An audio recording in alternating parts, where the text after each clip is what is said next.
싶은 거예요. 굉장히 가능성이 높아요. 굉장히 가능성이 높아요. 제가 막 이렇게 말하니까 여러분 즐겁게 재밌게 따라오시는데 그건 무슨 뜻이냐? 이런 거랑 똑같은 거예요. 맛있는 맛집을 찾았잖아요. 데려가고 싶은 거예요. 누구를? 우리 식구들. 친구랑 동창이랑 갔는데 이야, 분위기도 좋고 값도 싸고 이런 맛집이 있었다니 다음에 우리 애 데리고 가서 맛있게 먹여줘야지 이런 생각 나죠. 만약에 이 말씀이 여러분에게 정말 그렇게 느껴진다면 이거 다른 사람도 좀 먹여줘야지 이런 생각이 나야 정상이에요.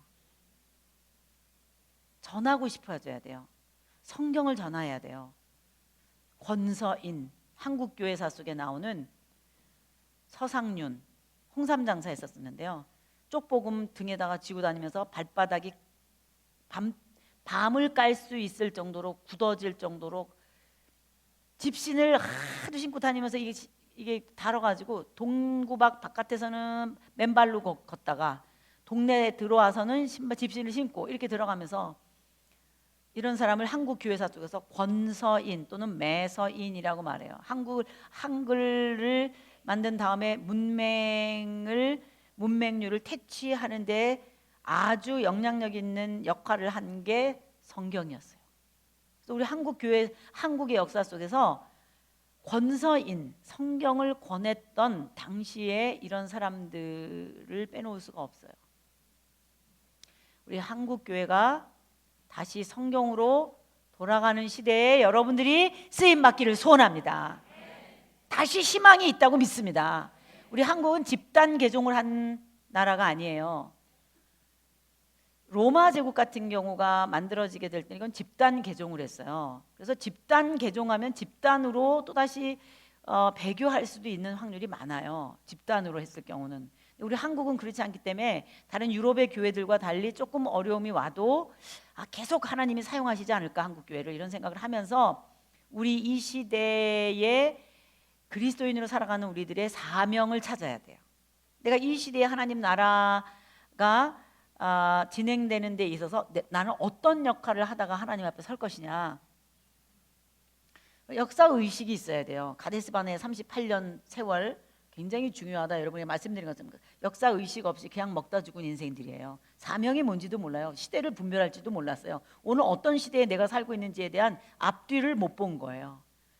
지금 우리 한국은 전 세계의 디아스포라로 랭킹 1위로 많이 흩어져서 가는 곳곳마다 교회를 세우고 이미 벌써 열방에 발을 딛고 있어요. 이런 민족이 없었어요. 언제 우리나라 이렇게 비행기 타고 해외를 다녔어요. 가난했었던 나라인데 경제 부흥을 주셨어요. 한국 교회 전 세계에서 제일 큰 교회 한국에 있어요. 제일 큰 감리교회 한국에 있어요. 어떻게 우리나라가 이렇게 될 수 있을까? 그 가난했던 나라, GNP가 북한보다도 낮았던 우리나라가 지금은 얼마나 강대국 반열에 서서 하나님께서 복을 주셔서 이렇게 살고 있는지. 나 지금 잘 먹고 잘 사는 이런 시대에 이거를 누리를 그런 정도, 이 하나님 복을 주셔서 그랬구나. 그리고 거기서 끝나지 말고 이 한국 교회의 사명이 뭔지, 이럴 때 하나님이 우리를 통해서 무슨 일을 하시기를 원하는지 우리가 읽어내야 돼요. 가는 곳곳마다 교회를 세우시고 디아스포라 한인교회를 통해서 그 땅을 위해서 기도하게 하신 이때에 가는 곳곳마다 선교지에 선교사님들이 계시는 이때, 지금은 옛날처럼 선교사 이런 개념이 있는 게 아니에요. 지금은 미셔널 처치, 선교적 교회라는 말을 써요. 지금은 선교사가 따로 없어요. 교회가 선교사예요. 한국 교회가 지금 그렇게 됐다고요. 옛날에 우리 어렸을 때만 해도 선교사로 간다 그러면 식인종이 잡아먹나 이런 생각을 했었어요. 저 어렸을 때 뭐 브라질 뭐 이런 데 가면 선교사로 가면은 다 죽나 보다 이런 생각을 했었던 시절이 있었어요. 아니에요. 지금은 뭐 중국 열린 거 보시라고요. 미셔널 처치. 가는 곳곳마다 선교적 교회가 있는 거예요. 왜 우리가 디아스포라로 흩어졌냐? 교회 자체가 선교사여야 된다. 이런 새로운 선교적 논문들이 나오고 있는 때예요. 한국 교회를 무시하고는 지금 전 세계의 교회 또는 기독교를 말하기가 어려울 정도로 한국 교회는 그만큼 지금 전 세계에서 영향력이 있는 나라가 됐어요. 그런데 한국은 정작 어려운 거예요. 지금 이렇게 빨리 양은 냄비처럼 팍 끓었다가 팍 식을 것인가? 그것 때문에 안타까워서 잠이 안 와야 되는 거예요. 하나님의 나라를 본 사람은. 우리 교회의 사명은 무엇인가? 지금 창세기 앞에서 저는 계속 교회론, 우리는 왜 하나님의 나라로 여기 모여 있는가? 왜 공동체인가? 나 하나 개인만 구원받는 게 중요한 게 아니라 너로 인하여 모든 민족이 복을 얻는 그런 일에 너 아브라함 쓰이면 좋겠다. 그래서 결국은 커뮤니티, 공동체, 하나님의 나라를 우리에게 보여내시려고 하는 것이 구약의 역사라는 것을 우리가 지금 공부하고 있는 중인 거예요. 단체예요. 지금 하나님의 나라를 대상으로 해서 우리가 지금 공부하고 있는 것이지 개인을 공부하는 게 아닌 거예요. 그만큼 성경은 나 하나의 개인 정도를 얘기하고 있는 것이 아니라 우주적인 원리를 다루고 있다는 사실을 알아야 돼요. 우리가 조금 커져야 돼요. 우리의 마음과 우리의 생각과 신앙의 범위가 조금은 커져야 돼요. 전 세계를 바라보고 역사를 바라보면서 지금 그러므로 내 위치는 어디인가, 우리 교회의 위치는 어떤 것인가, 이런 거를 봐야 드림, 꿈을 꿀 수 있어요. 그래서 제 꿈은 그거예요. 오늘 그리스도인은 다 진리를 전할 줄 아는 사람이 되면 좋겠다. 말을 할 줄 아는 사람이 되면 좋겠다. 다른 거 아니에요. 그냥 설교 뭐 우리가 못해요. 우리는 직접 사역을 할 수 있는 신학 공부를 훈련을 공부한 사람은 아니에요. 그러나 뭐는 할 수 있냐? 성경은 이렇게 읽으라고는 가이드라인은 좀 줄 수 있지 않냐 이거예요. 제가 다 써놨단 말이죠. 성경방 워크북 안에. 조금만 훈련 받으면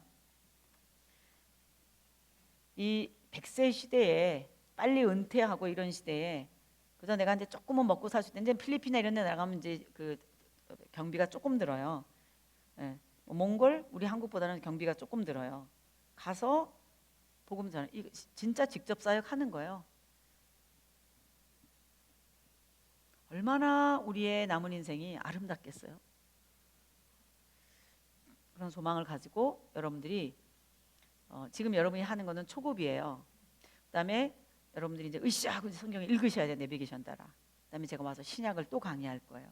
똑같이 5일 할 거예요. 이렇게 5일 동안. 그다음에 내비게이션 따라서 정말 또 읽어야 돼요. 그다음에 중급 과정을 하는 거예요. 중급. 온누리 교회에서 두란노 바이블 칼리지에서 제가 주로 많이 했었어요. 인도자 지침서라고 하는 책을 중심으로 해서 했었어요. 강의안이 아직 안 나왔기 때문에 그때 그거를 써서 여러분들 강의안을 만들어서 여러분들이 강의하세요. 그리고 목회자님들 이런 분들에게 이런 PPT 자료도 드리고 이렇게 줬어요. 그다음에 제가 표준 교환을 만든 게 성경방 워크북이에요. 소그룹을 할 수 있도록 딴딴딴딴 제목까지 12개로 만들고 그 이후에 만든 거예요. 여러분들에게 조금 식욕이 생기면 좋겠어요. 이제 내가 권서인이 되면 좋겠다. 제가 왜 이 말씀 드릴까요? 구약의 끝이 이 내용이에요. 에스라. 이제 포로로 잡혀가잖아요. 돌아오면 그 돌아온 공동체의 특성이 뭐냐? 제가 지금 여러분에게 말씀드린 그 특성인 거예요. 다시 성경으로 돌아간 거예요. 다시 과거로 돌아간 거예요. 다시 모세오경으로 돌아갔어요. 모세의 재발견, 에스라의 역할이에요. 모세 오경의 학자였어요. 처음으로 돌아가야 돼요. 성경으로 돌아가야 되게 돼 있는 거예요. 다시 말씀 운동으로 돌아가게 되어 있는 거예요. 우리가 지금 여기까지 왔는데 성경의 스토리와 함께 의의가 무엇인가, 핵심이 어떤가, 원리가 어떤 것인가를 생각하고 이제 마지막 부분을 정리하려고 그래요. 자, 지금 무대 A에는 예레미야가 있고 무대 B에는 누가 있다? 다니엘이 있다. 2차 갈그미스 전투로 여호야김은 자기가 섬기던 조공바치던 이집트를 떠나 바벨론에게 조공을 바쳐야 되는 상황이 됐는데 배신해요. 결국 어느 파에 주사위를 던진 거예요? 이집트파. 그 동네 나라들이 다 이집트에 붙었거든요. 이집트 연맹체. 그러다 보니 여호야김도 고민하다가 이집트 쪽에 붙었어요. 사실 누구한테 지금 다시 왕권을 연계해서 받았냐? 느부갓네살. 네, 충성을 맹세하겠습니다. 그러고 놓고는 다시 누구한테 붙었다고요? 이집트. 제 화면 보여주세요. 이집트에 붙었어요. 그래서 여호야김은 느부갓네살의 미움을 샀어요. 그래서 느부갓네살이 여호야김을 파견 부대를 보내서 죽여요. 그러자 백성들이 여호야김 대신, 자, 여호야김 대신 화면 보세요. 여호야긴, 자, 뜨죠 이름이. 자, 뭐라고 떠요? 여호야긴. 여호야김의 아들이에요. 긴을 왕으로 옹립합니다. 그 이후 화면 보시겠어요? BC 597년 느부갓네살이 2차 침공을 하는 거예요. 그때는 자기가 그 전에는 여호야김을 죽일 때 자기가 온 게 아니라 파견 부대를 보내서 죽였는데 이번에는 느부갓네살이 직접 온 거예요. 다시 이게 2차 침공이에요. 자, 느부갓네살이 다시 쳐들어옵니다. 다시 갈그미스까지 왔어요. 그리고 다시 돌아와서 친애굽파 쪽에 있는 이 유대를 단둘이 하는 거예요. 그리고 이집트를 손보고 이런 그러면서 이집트랑 같이 또 이렇게 뭐죠? 밀당을 하는 거예요. 자, 이러면서 느부갓네살이 이때 가장 많은 포로들을 잡아가요. 병력들, 그다음에 스마트한 사람들, 젊은이들, 웬만한 똑똑한 사람들 이때 몰수히 잡아가고 성전의 금은기명들 이런 거 뭐 돈 되는 거 다 해가지고 지금 가장 많은 노획물을 가지고 니네 말 안 들으면 이렇게 되는 거야. 그러면서 잡아갔어요. 자, 이때 누가 잡혀갔어요? 에스겔이 잡혀갔어요. 그리고 자, 다시 지금 백성들이 누구를 왕으로 세웠다 그랬어요? 여호야긴. 그러니까 여호야긴이 왕이었는데 느부갓네살이 쳐들어왔다 이 말이에요. 자, 쳐들어왔는데 자, 이것이 느부갓네살이 2차 침공이라 그랬어요. 자, 쳐들어왔어요. 자, 지금 여기 왕이 누구예요? 여호야긴. 여호야긴과 그 어머니와 우리가 알고 있는 사람 에스겔, 그다음에 엄청나게 많은 젊은 사람들, 똑똑한 사람들, 병력들 이런 사람들을 몰수히 다 잡아서 무대 B로 가는 거예요. 그리고 여호야긴 대신 마지막 왕 시드기야를 왕으로 세워놓고, 마지막 왕이에요. 자, 누구예요? 시드기야 왕으로 세워놓고 느부갓네살이 떠납니다. 자, 화면 보세요. 자, 떠나요. 누구를 왕으로 세웠냐? 시드기야. 자, 누구는 떠나냐? 여호야긴, 에스겔, 그리고 느부갓네살이. 자, 그럼 무대 B에는 지금 누구하고 누구가 있어요? 우리가 아는 사람 다니엘, 에스겔. 자, 무대 A는 누가 왕이에요? 지금은 시드기야 마지막 왕이에요. 선지자로서는 무대 A에 누구가 있어요? 예레미야 있어요. 자, 에스겔 그러면 다니엘 때처럼 여러분이 좀 약간 해롱해롱 할 수 있어요. 다니엘도 좀 그렇지만 에스겔도 읽기가 어렵다. 어렵지 않아요. 무대 A에서 예레미야가 있을 때 무대 B에서는 다니엘과 에스겔이 지금 같이 있는데 예레미야가 시드기야 왕과 함께 어떤 시간을 보내고 있을 때, 시드기야와 일어나는 일이 있을 때, 1년에 어떤 일이 진행되고 있을 때 무대 B에서는 에스겔이 포로 공동체, 이걸 포로 거류 민단이라고 말할 수 있어요. 우리 미국이나 다른 해외에 우리 한인들이 많이 살고 있잖아요. 지금은 많이 디아스포라로 흩어져 살고 있는데 미국에서도 뭐 세탁소를 하든 큰 비즈니스를 하든 해가지고 조금 유명해지고 경제적으로 안정이 되면 이제 나 말고 우리 한국 이민자들을 위해서 좀 일을 해야지 이래가지고 뭐 한인회 이런 데 들어와서 활동도 하고 그래요. 그럼 이제 한국에서 높은 사람이 오면 이제 한인회 회장에 가서 이렇게 악수하고, 정치인은 아니지만 정치 냄새를 약간 풍기면서 활동을 하게 돼 있어요. 한인회 회장 이렇게. 그것처럼 무대 B에서 아직 자기네 나라에 주권이 없지만 아직은 그런 상황이지만 포로로 잡혀온 사람들끼리 같이 모여 사는 한인회처럼 모여 사는 거류 민단이 있다고 생각하셔야 돼요. 자, 무대 B에 누가 있다? 거류 민단. 사람들이 많이 잡혀왔으니까 이게 나중에 헬라파 유대인에 대하여 히브리파 유대인 쪽 사이드의 사람들이 되는 거예요. 신약에 오면은 헬라파 유대인 과부들에게 구제하는 문제인데 이게 헬라파 유대인이냐 히브리파 유대인이냐 이렇게 해요. 그래서 나중에 이제 이 무대 B로 잡혀간 바벨론 포로들의 세계 속에서도 학자들이 나타나고요. 여기서도 학문이 발전해요. 탈굼이라고 하는 번역본이 구약성경 번역본도 막 나타나요. 헬라파 유대인들 가운데서는 알렉산드리아에서 70인역 번역이 나타나요. 그 이후에 물론 포로 잡혀갔다 돌아오서 후손이 또 나타나고 그래서 이제 예수님 당시까지 오게 되고 예수님 당시 이후에도 또 시간은 흘러가고 지금까지 주이시라고 하는 유대인들이 있잖아요. 그러니까 그만큼 지금 포로로 잡혀간 무대 B의 바벨론의 포로 거류 민단의 세력은 어마어마해요. 그래서 족보나 이런 것들을 굉장히 중요하게 생각했어요. 사도 바울 당시에 이단 중에서 신하와 끝없는 족보 이런 것들 갖고 우리는 우리 집안 족보는 뭐 이렇게 그게 누가 있고 본래 그것이 이제 셈족의 습관이에요. 그래서 족보를 굉장히 중요하게 생각해서 창세기 1장부터도 보면 족보 형태나 이런 것들이 많이 있지만 그 족보가 자기네들의 구원 얻는 어떤 라인이라고 생각하는 이단이 막 생겨요. 그래서 디모데한테 너 에베소 교회 목회하고 너 그 신하와 끝없는 족보 조심해라. 성경 AD 100년까지의 초기 성경이 기록되는 그 시간에 제일 많이 나타나는 유대적 이단이 신하와 끝없는 족보예요. 그게 다 이런 것과 연관이 되어 있어요. 자, 어쨌든 이제 무대 B로 잡혀간 포로 거류 민단 가운데에 또 한 사람의 리더십이 생긴 거예요. 누구예요? 에스겔. 자, 무대 A에서는 지금 여전히 누가 활동하고 있고 예레미야. 왕은 누구이고 시드기야이고. 이해되시죠? 네. 자, 이런 상황 가운데에서 예레미야를 읽을 수 있을까? 읽을 수 있겠죠? 잘 못 읽으세요. 여러분 예레미야 잘 읽지 못하게 되어 있어요. 왜 못 읽는지 아세요?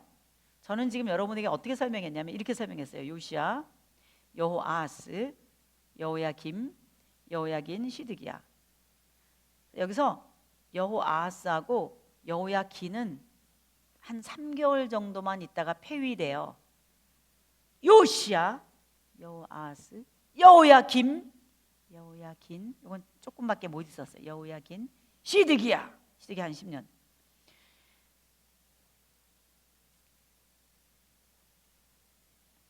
여호아하스하고 여호야긴은 최규하 대통령이에요.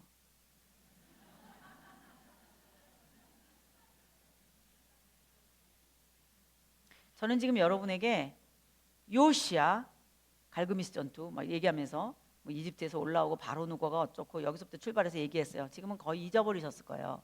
순서대로 또 말해봐라 그러면 여러분 지금 말 못해요. 그러나 그게 그렇구나 그러고 재밌어갖고 지금 쳐다보고 있어요. 왜? 그냥 얘기니까. 옛날 얘기처럼 얘기니까. 왜 얘기니까가 쉬워요? 역사라 이 말이에요. 역사. 어떻게 해야 성경을 읽을 수 있을까? 히스토리로 읽자. 하나님은 계속 역사 속에 계셨다. 제가 맨 처음에 설정했던 얘기를 지금 프루프, 증명하고 있는 중이에요. 칸트의 질문 증명하고 있는 중이에요. 하나님의 아이디어예요. 나는 역사 속에 계속 있겠다. 아니나 다를까 정말 내용이 그런 거예요. 그래서 여러분이 그렇게 역사로 이해하니까 성경이 어려운 게 아닌 거다 이 말이에요. 왜 그동안 어려웠나? 이렇게 공부를 안 해본 거예요. 그러니까 어떻게 해야 되겠어요? 이제 앞으로 저를 한번 따라하겠습니다. 열심히 공부해야 되겠다. 시작. 열심히 공부해야 되겠다. 이게 무슨 공부냐? 그냥 일어난 일로 남한테 말해주자 이거예요. 어려운 것도 없어요. 뭐 이상하게 성경을 저는 성경을 해석하는 게 아닙니다. 일어난 일이 뭔지를 설명하는 거예요. 제가 뭐라고 제가 성경을 해석하겠어요? 저는 제가 여러분이 설교를 하는 게 아니에요. 이거는 무슨 뜻입니다. 여러분 이렇게 살으세요. 저는 설교하는 게 아니에요. 일어난 일을 얘기할 뿐인 거예요. 일어난 일만 알아도 우리 안에 믿음이 생겨요. 일어난 일만 알아도. 그래서 지금 이 마지막 상황에 무대 A에서 활동하고 있는 예레미야를 제가 여러분에게 이제 읽으라고 권해야 되는데 예레미야를 읽는다는 것이 여러분 쉽지 않아요. 왜 쉽지 않으냐? 지금 말씀드린 대로 요시야, 여호아하스, 여호야김, 여호야긴, 시드기야 이렇게 스토리를 따라 여러분에게 설명하니까 여러분이 이해가 된 거예요 지금. 그런데 예레미야서는 이렇게 요시야 왕 때 이랬습니다. 여호아하스 때 이랬습니다. 이런 말씀했습니다. 그 다음에 이렇게 순서대로 그 시대를 함께 살아가면서 예레미야가 예언 그 당시 사람에게 설교한 내용이 있고 또 어떤 일이 일어났다 이렇게 해서 읽으면 여러분들이 읽을 수 있는데 예레미야서는 그렇게 돼 있지가 않아요. 이사야서 같은 경우는 그냥 말 그대로 설교만 있어요. 그리고 중간에 이제 역사적인 어떤 히스기야 왕 때 일어난 그 정도 또 하나 다른 칼라로 있고, 그 다음에는 심판의 메시지 이후에 구원의 메시지, 이 정도의 패턴으로 1장부터 66장까지 있으니까 심판하시나 구원하시다 이것만 알고 하나하나 그 영적인 의미만 알고 읽으면은 이사야가 어떤 설교들을 했는지 이해할 수가 있어요. 거기 있는 저 끝에 종말론적인 예언 이런 어떤 것만 조금만 이해하면은 읽을 수 있어요. 그런데 예레미야는 문제가 뭐냐? 살과 비계, 살과 비계. 여러분 삼겹살 있잖아요. 살도 있고 비계도 있어요. 근데 예레미야서는 예언서예요, 역사서예요? 예언서예요. 그런데 예언서인 예레미야서는 이사야처럼 설교나 말씀이나 예언이나 이런 것만 있는 게 아니에요. 예레미야에는 역사와 예언, 살과 비계, 이것처럼 이겹살처럼 두 개가 섞여 있어요. 그런데 여기에 있는 역사가 열왕기 하나 역대 하에는 없는 역사가 써 있어요. 열왕기 하나 역대 하만 가지고는 다 알 수 없는 유다 말기에 요시아부터 요시아 때부터 시드기야 왕 때까지의 내용들이 더 많은 정보가 어디에 있다고요? 예레미야에 있어요. 그런데 문제는 이게 요시야 왕 때부터 순서대로 되어 있는 게 아니라 요시야 때 얘기했다가 시드기야로 뛰었다가 다시 여호야김으로 왔다가 또 죽은 요시야가 나타났다가 요시야 때 배경으로 나타났다가 시드기야가 왔다가 여호아하스가 왔다가 또다시 요시야 왔다가 또다시 여호야김 왔다가 또다시 시드기야로 왔다가 또 여호야김, 이렇게 돼 있어요. 왕들의. 근데 이게 지금 예언서 설교만 있으면 괜찮아요. 뭐 아모스서라든지 이사야서라든지 다른 무슨 이런 것처럼 설교 내용만 있으면, 또는 그들에게 전한 메시지만 써 있으면 그냥 이해만 하고 아 그때 이런 식의 설교를 했구나 그러고 괜찮아요. 읽을 수 있어요. 문제는 뭐냐? 역사가 무슨 일이 일어났다고 그러면서 나와 있는데 왕들이 막 왔다 갔다 되니까 이거를 읽으면 도대체 뭐가 어떻게 됐다는 건지 알 수가 없게 되어 있는 게 예레미야서예요. 예레미야서를 성형수술해야 돼요. 그래서 시간별로 요시야, 여호아하스, 여호야김, 여호야긴, 시드기야 이때 다 살았으니까 이때 일어난 일들과 역사가 다 왔다 갔다 다 뒤죽박죽 섞여 있는데 여러분들이 이것을 읽을 수 있을까? 과연 무슨 말인지 알고 읽을 수 있을까? 저는 읽기 어렵다고 생각해요. 알고 읽어야 될 거 아니에요, 무슨 말인지. 그럼 일단 뭐가 정돈돼야 되냐? 윗동네가 정리돼야. 이게 뭐냐? 역사. 그러려면 지금 여러분이 설명드린 요시야, 여호아하스, 여호야김, 여호야긴, 시드기야, 이게 이집트와 바벨론과 어떤 관계가 있으며 이러면서 제가 여러분에게 설명드렸던, 그래서 왕들이 변하고 여호야긴은 잡혀갔고 뭐 이런 거 있잖아요. 지금 마지막 왕 시드기야가 있고 막 이런 거, 그 속에서 그 상황에서 나온 내용들인 거야, 예언이. 그럼 상황을 모르는 채 뒤죽박죽 해놓고 읽으면 이해가 되냐? 여러분 예레미야 그럼 머릿속에 남는 거는 예레미야 새 영을 부어주리라, 떠오르는 태양처럼, 예레미야의 태양처럼 뭐 이런 어떤 그 새 언약에 관련된 내용, 새 영을 부어주리라 뭐 이런 거, 이런 정도의 내용 이외에는 별로 생각나는 게 없지 않는가 그런 생각이 들 만큼 안 들어가게 되어 있어요. 머릿속에 안 들어가. 읽고 나도 무슨 말인지 모르게 되어 있어요. 읽어도 뭘 읽었는지 모르게 되어 있어요. 그 이유를 제가 여러분에게 말씀드린 거예요. 그럼 이제 어떻게 해야 읽을 수 있는가? 이제 원인을 알았어요. 어떻게 읽어야 되는? 순서대로 읽어야 돼요. 요시야, 여호아하스, 여호야김, 여호야긴, 시드기야, 위에가 정돈되고 그 상황 속에서, 배경 속에서 이런 내용은 이런 내용이다. 그러면 이해가 되게 돼 있어요. 그래서 여러분 이걸 순서를 따라 읽어야 돼요.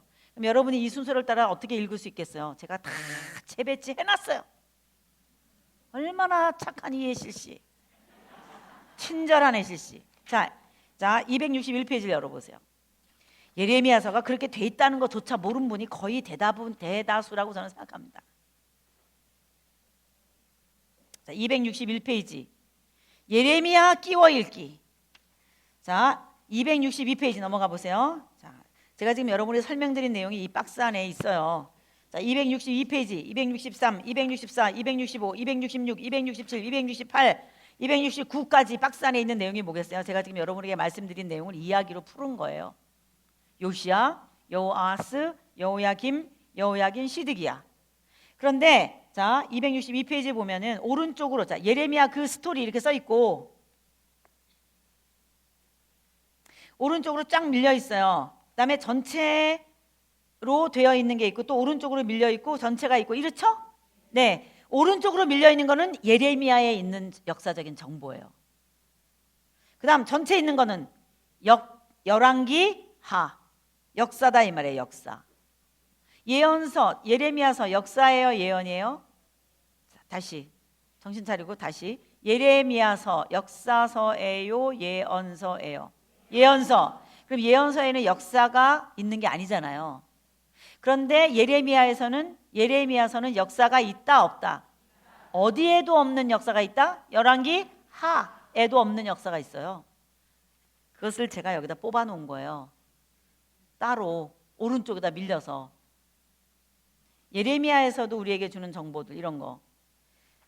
그러니까 이 262, 263, 264, 265, 267 이렇게 여러분들이 읽어가면서 누가 읽겠나 속으로 조금 그런 생각이 들어요. 그러나 한 100명만 나와주면 좋겠다 이런 생각하는 거예요. 저는 여러분들 가운데 한 100명만 나와줘라. 기도하는 거예요. 돌아가서도 기도할 거예요.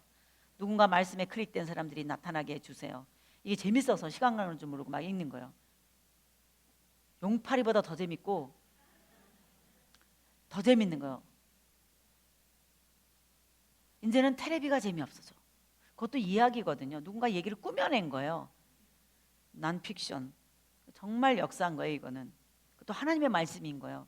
그게 궁금해가지고 막 이게 어떻게 됐을까 하고 막 읽고 싶은 마음이 식욕이 생기면 하나님이 그런 사람들을 붙들고 쓰시지 않을까. 우리 방주교회의 새로운 역사의 장을 여시지 않을까 이런 생각을 해보는 거예요. 자 예를 들어 볼게요. 265페이지. 자, 우리 지금 시드기야 왕이 마지막 왕이 됐다. 자, 무대 B에 에스겔이 잡혀갔다. 무대 A는 예레미야가 여전히 활동하고 있다. 그것을 예레미야서를 중점으로 해갖고 다시 지금 한번 보세요. 자, 저 265페이지 위에서 두 번째 단락 공간이 있고 새로운 그 패러그래프죠. 새로운 그 단락에 이런 내용이 써 있어요. 느부갓네살은 여호야긴을 묶어 바벨론을 향해 떠나기 전 요시야의 셋째 아들 시드기야를 왕으로 앉혀놓습니다. 이해되시죠? 자, 마지막 왕이에요. 역시 충성을 맹세받았을 거 아닙니까? 시드기야는 백성들이 인정하지 않는 왕이었던지 반역과 불안으로 점철되는 정치를 합니다. 마지막 왕이었죠. 자, 오른쪽으로 밀려 있는 내용은 다 어디에 있는 정보예요? 예레미야에만 있는 역사적인 정보라는 거예요. 그러니까 예레미야는 분해해야 돼. 성형수술해야 돼요. 예레미야서를 읽으면서 일단 이거를 역사냐 메시지냐로 나눌 줄 아는 안목을 갖는 것부터도 대단한 거예요. 만약에 여러분들이 그렇게만 된더라도. 제가 한번 읽어볼게요. 예레미야서에 있는 역사. 예레미야서는 예언서인데 예레미야서에 있는 다른 데는 없는 역사. 제가 읽어볼게요. 자, 예레미야는 이때 상황에 대해 정보를 많이 줍니다. 이때는 강력한 반바벨론 세력이 급등했어요. 자, 반바벨론 세력은 애굽한 거예요. 다시 이집트의 도움을 청하라는 압력이 대단했고요. 더군다나 에돔, 암몬, 베니게, 두로와 시돈이에요. 등 동맹군이 친이집트파 성격으로 새로 결성되었으니 예레미야에 있는 내용이다 이 말이에요. 이 전략에 가담해야 한다는 압박을 받은 거죠. 누가? 시드기야가.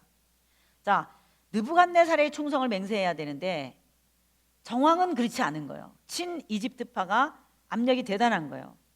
같이 하고 있는 이 두로와 시돈과 암몬과 에돔과 이런 연맹체들이 압력을 막 하는 거예요. 당신 말이야 왜 이집트랑 동맹을 하지 않고 왜 이 바벨론에 또 충성을 맹세하려고 그러냐 막 이렇게 압박을 있는 거예요. 이런 와중에 거짓 선지자들이 횡행했어요. 다 무슨 파인 거예요? 이집트파. 누구만 바벨론이 승리할 거라고 예언하고 있어요 지금? 예레미야. 저 매국놈이 막 이러고 있는 거죠. 그러니까 자, 영향력이 점점 커진 일단의 선지자 그룹들은 2년 내에 유대인 포로들이 다시 예루살렘에 돌아올 것이라고 예언을 하는 거예요. 2년 내에. 자, 예레미야는 그건 거짓말이라고 막 항변해요. 그 전부터 얘기해온 몇 년? 70년 계속 얘기하는 거예요. 2년 아니다 70년이다. 자, 제가 지금 여러분에게 얘기하고 있는 이 내용이 예언이에요, 일어난 일이에요? 일어난 일이라는 거예요. 역사라는 거예요. 이게 예레미야서에 써 있다는 거예요. 예레미야는 초지일관 바벨론의 통치를 인정하라고 설득합니다. 투항하라고 합니다. 하나님의 벌이니 받아들이라고 항복하라는 겁니다. 포로로 잡혀가도 걱정 말라는 겁니다. 거기서 편안하게 잘 살 수 있게 해준다 이 말입니다. 아니나 다를까 다니엘 같은 고위 공직자를 미리 하나님이 포섭해 놨잖아요. 그러면 70년 있다가 다시 돌아오게 해준다 이 말이에요. 그러니까 가서 포도나무도 심고 열매를 심어라, 짐을 풀어 말어 이러고 있는 거예요 지금. 그리고 있는 중에 무대 A에서는 예레미야가 하는 말이 70년이다 짐 풀어라, 편지를 써서 보내기도 해요. 당신네들 거기서 짐 풀고 살아라고 편지도 막 보내요. 자, 이게 예언이 아니에요. 이건 지금 일어난 일이란 말이에요. 그 편지를 받은 포로 거류민단의 대표, 우리로 말하면 한인회 회장 같은 사람이, 아니 저 예레미야 안 잡아 죽이고 말이야 왜 저렇게 계속해서 놔두냐고, 뭐 하는 거야 지금 이 제사장들 막 이러면서 바벨론의 한인회가 아니지 바벨론 포로 거류민단 회장 같은 사람은 얘기하는 거예요. 자, 제가 지금 여러분에게 한 이런 얘기들이 여러분 성경에도 써 있어요. 여러분 다 읽으셨는데 무슨 말인지도 모르고 오늘 저녁에 무슨 반찬 할까 그러면서 읽은 거예요. 왜? 몇 장 썼는지 적어내야 되니까. 그러면 70년 있다가 다시 돌아오게 해준다는 겁니다. 시드기야는 처음에 얼마 동안은 예레미야 말을 듣습니다. 그러나 결국은 친이집트파 쪽으로 기울었습니다. 다음 266페이지. 그 결과 BC 586년 신바벨론 587 마찬가지예요. 신바벨론의 느부갓네살은 또다시 서쪽으로 대원정을 시작합니다. 예루살렘 3차 침공, 이게 BC 587년인 거예요. 그러니까 지금 무대 B에는 누가 있다고 생각해야 돼요? 에스겔. 자, 지금 무대 A에서는 예레미야가 계속해서 바벨론이 이긴다 이렇게 하고 있는 중에 시드기야가 지금 이렇게 또 이게 배신을 하고 막 이러는 중에 무대 B에서는 에스겔이 지금 잡혀갔잖아요. 여호야긴과 함께. 자, 지금 무대가 두 개인데 우리는 동시에 얘기를 못해요. 입이 두 개가 아니라 이쪽 먼저 얘기해놓고 그 다음에 이쪽 얘기할 수밖에 없는 거예요. 자, 지금 무대 B를 생각해 보세요. 무대 B. 자, 무대 B에 다니엘이 이미 있었고 느부갓네살 때 하나님의 왕권을 선포했어요. 느부갓네살 정부는 여호와 하나님에 대한 경의를 표하고 있어요 지금. 그래도 너희 하나님 이렇게 하고 있어요. 자, 지금 이러는 중에 그래도 여호야긴이 나중에 잡혀왔어요. 왕의 상에서 같이 밥 먹게 호의를 베풀어 주는 거예요. 그래서 꼭 그 말이 나와요. 느부갓네살 밥상에서 같이 먹었다고. 누가? 여호야긴 왕이. 누구 덕택이겠어요? 저는 다니엘 덕택이라고 생각해요. 에스겔이 잡혀왔다 이 말이에요. 잡혀와서 그발 강가에서 살았어요. 근데 하나님의 신이 임한 거예요. 무슨 뜻인가? 물론 그 전에 공부 많이 한 거예요. 아까 제가 선지자들에 대한 프로필을 말씀드렸잖아요. 갑자기 어느 날 오르게 된 게 아니에요. 다 공부하고 그 유대가 멸망하는 과정 속에서도 하나님께 나가서 기도하고 그러면서 자라온 거예요. 그래서 저는 누군지는 모르지만 우리 다음 세대 가운데 지금도 누군가가 중학교 아이가, 누군가 고등학교 아이가 자라나고 있으면 좋겠다 그런 생각하면서 기도하고 있어요. 누군지는 모르지만 정말 기도하고 있어요. 누군가 그 다음 세대를 이어갈, 우리 한국으로 치면 박윤선 박사님이라든지 한경직 목사님이라든지 또는 비즈니스맨으로서는 뭐 이랜드의 어떤 그런 걸 이루신 분이라든지 이런 어떤 그 한국 교회에 영향력을 미치는 그런 사람들이 누군가 자기 시대를 책임지는 리더들이 일어나면 좋겠다 그런 생각하는 거예요. 나라가 멸망해 가는 중에도 이런 애들이 일어난 거예요. 다니엘이 10대쯤에 잡혀간 거로 보이거든요. 에스겔이 지금 나타나는 거란 말이에요. 그래서 남의 땅에 가서 살고 있는데도 거기서 드디어 본격적으로 하나님의 말씀이 임한 거예요. 마치 예레미야에게 말씀이 임해가지고 그 당시 사람들에게 말씀을 전하라 그런 것처럼 에스겔에게도 무대 B에서 말씀이 임한 거예요. 근데 말씀이 임할 때 굉장히 독특하게 임한 거예요. 물론 다니엘도 마찬가지였으나 에스겔도 마찬가지인 거예요. 나라가 완전히 멸망하게 되고 큰 제국의 말발굽 아래 있게 되는 이런 상황에서 그래서 나타나는 이런 예언서의 성격을 학자들이 묵시다 이런 말을 써요. 요한계시록도 마찬가지잖아요. 로마 제국이라고 하는 큰 말발굽 아래 있을 때 이제 이 나라 이거 망하겠구나, 이제 끝이네, 이런 생각이 들을 때 아니라는 거예요. 하나님의 나라는 끝까지 간다는 거예요. 그러면서 나타나는 것이 세계 제국의 역사 가운데 막 짐승도 나타나고 그러지만은 네 마리의 짐승이 나타나고 이게 제국의 역사거든요. 근데 그런 상황 가운데 마지막 남을 하나님의 나라가 요한계시록에서 드러나잖아요. 도미티아누스 왕제 때. 똑같이 지금 바벨론 제국, 페르시아 제국 이런 것들이 막 나타나는 그런 제국의 말발굽 아래에 있는데 하나님이 뭔가를 보여주는 거예요. 저 뒤에 일어날 일을 보여줄 뿐만 아니라 지금 앞에 일어날 바벨론이 무너지고 새로운 제국이 일어날 것을 말해주면서 이 하나님의 나라는 이 가운데서 계속해서 하나님의 왕권을 드러낼 것이다. 진짜 마지막에 남을 나라는 하나님의 나라다. Kingdom of God, 하나님의 왕권, 하나님의 이 주권이 지금 예언자들을 통해서도 나타나지만 정말 그 예언한 대로 되는 거예요. 세계사를 막 예언하는 거란 말이에요. 제국주의 역사를 막 예언하는 거란 말이에요. 느부갓네살 이 꿈도 막 예언할 뿐만 아니라 지금 무대 B에서 에스겔이 이렇게 하나님의 영에 사로잡혀가지고 보는 이게 굉장히 독특한 거예요. 다른 선지자들에게 나타난 것보다 좀 다르게 막 뭐가 보이는 거예요. 내가 봄에 보는데 갑자기 막 손 하나가 나타나는 것처럼 막 영물들이 보이고 막 이 땅에 있는 것으로는 표현할 수 없는 그런 광경들이 막 나타나는 거예요. 그림인데 어떻게 눈에 보이는 걸 설명을 하는 게 아니라 막 쏟아져 내리듯이 보이는 거예요. 이게 묵시라 그런 거예요. 요한계시록도 마찬가지입니다. 내가 봄에 요한계시록과 묵시적 성격의 이런 것들이 나타나는 거기에 쓰이는 용어가 내가 봄에예요. 내가 봄에 이해한 게 아니에요. 본 거예요. 착 사진을 찍은 것처럼. 그래서 보는데 뭐가 보이냐? 저걸 도대체 어떻게 말로 설명할 수 있을까? 인간이 쓰고 있는 용어로는 설명하기가 어려워요. 그러나 비슷하게 쓴다면 꼭 그 생물이 나타나는데 인간도 아니고 짐승 같기도 하고 막 영물이기는 영물인 것 같은데 막 그런 세계가 나타나는 거예요. 이건 이 땅의 세계가 아닌 거예요. 분명히 손 하나가 쉬 나타나더니 그 가운데 자기를 확 잡아 끌어가지고 그 어떤 영적인 존재가 나타나는데 아무리 봐도 사람 같지도 않은 그 존재가 막 그 빛난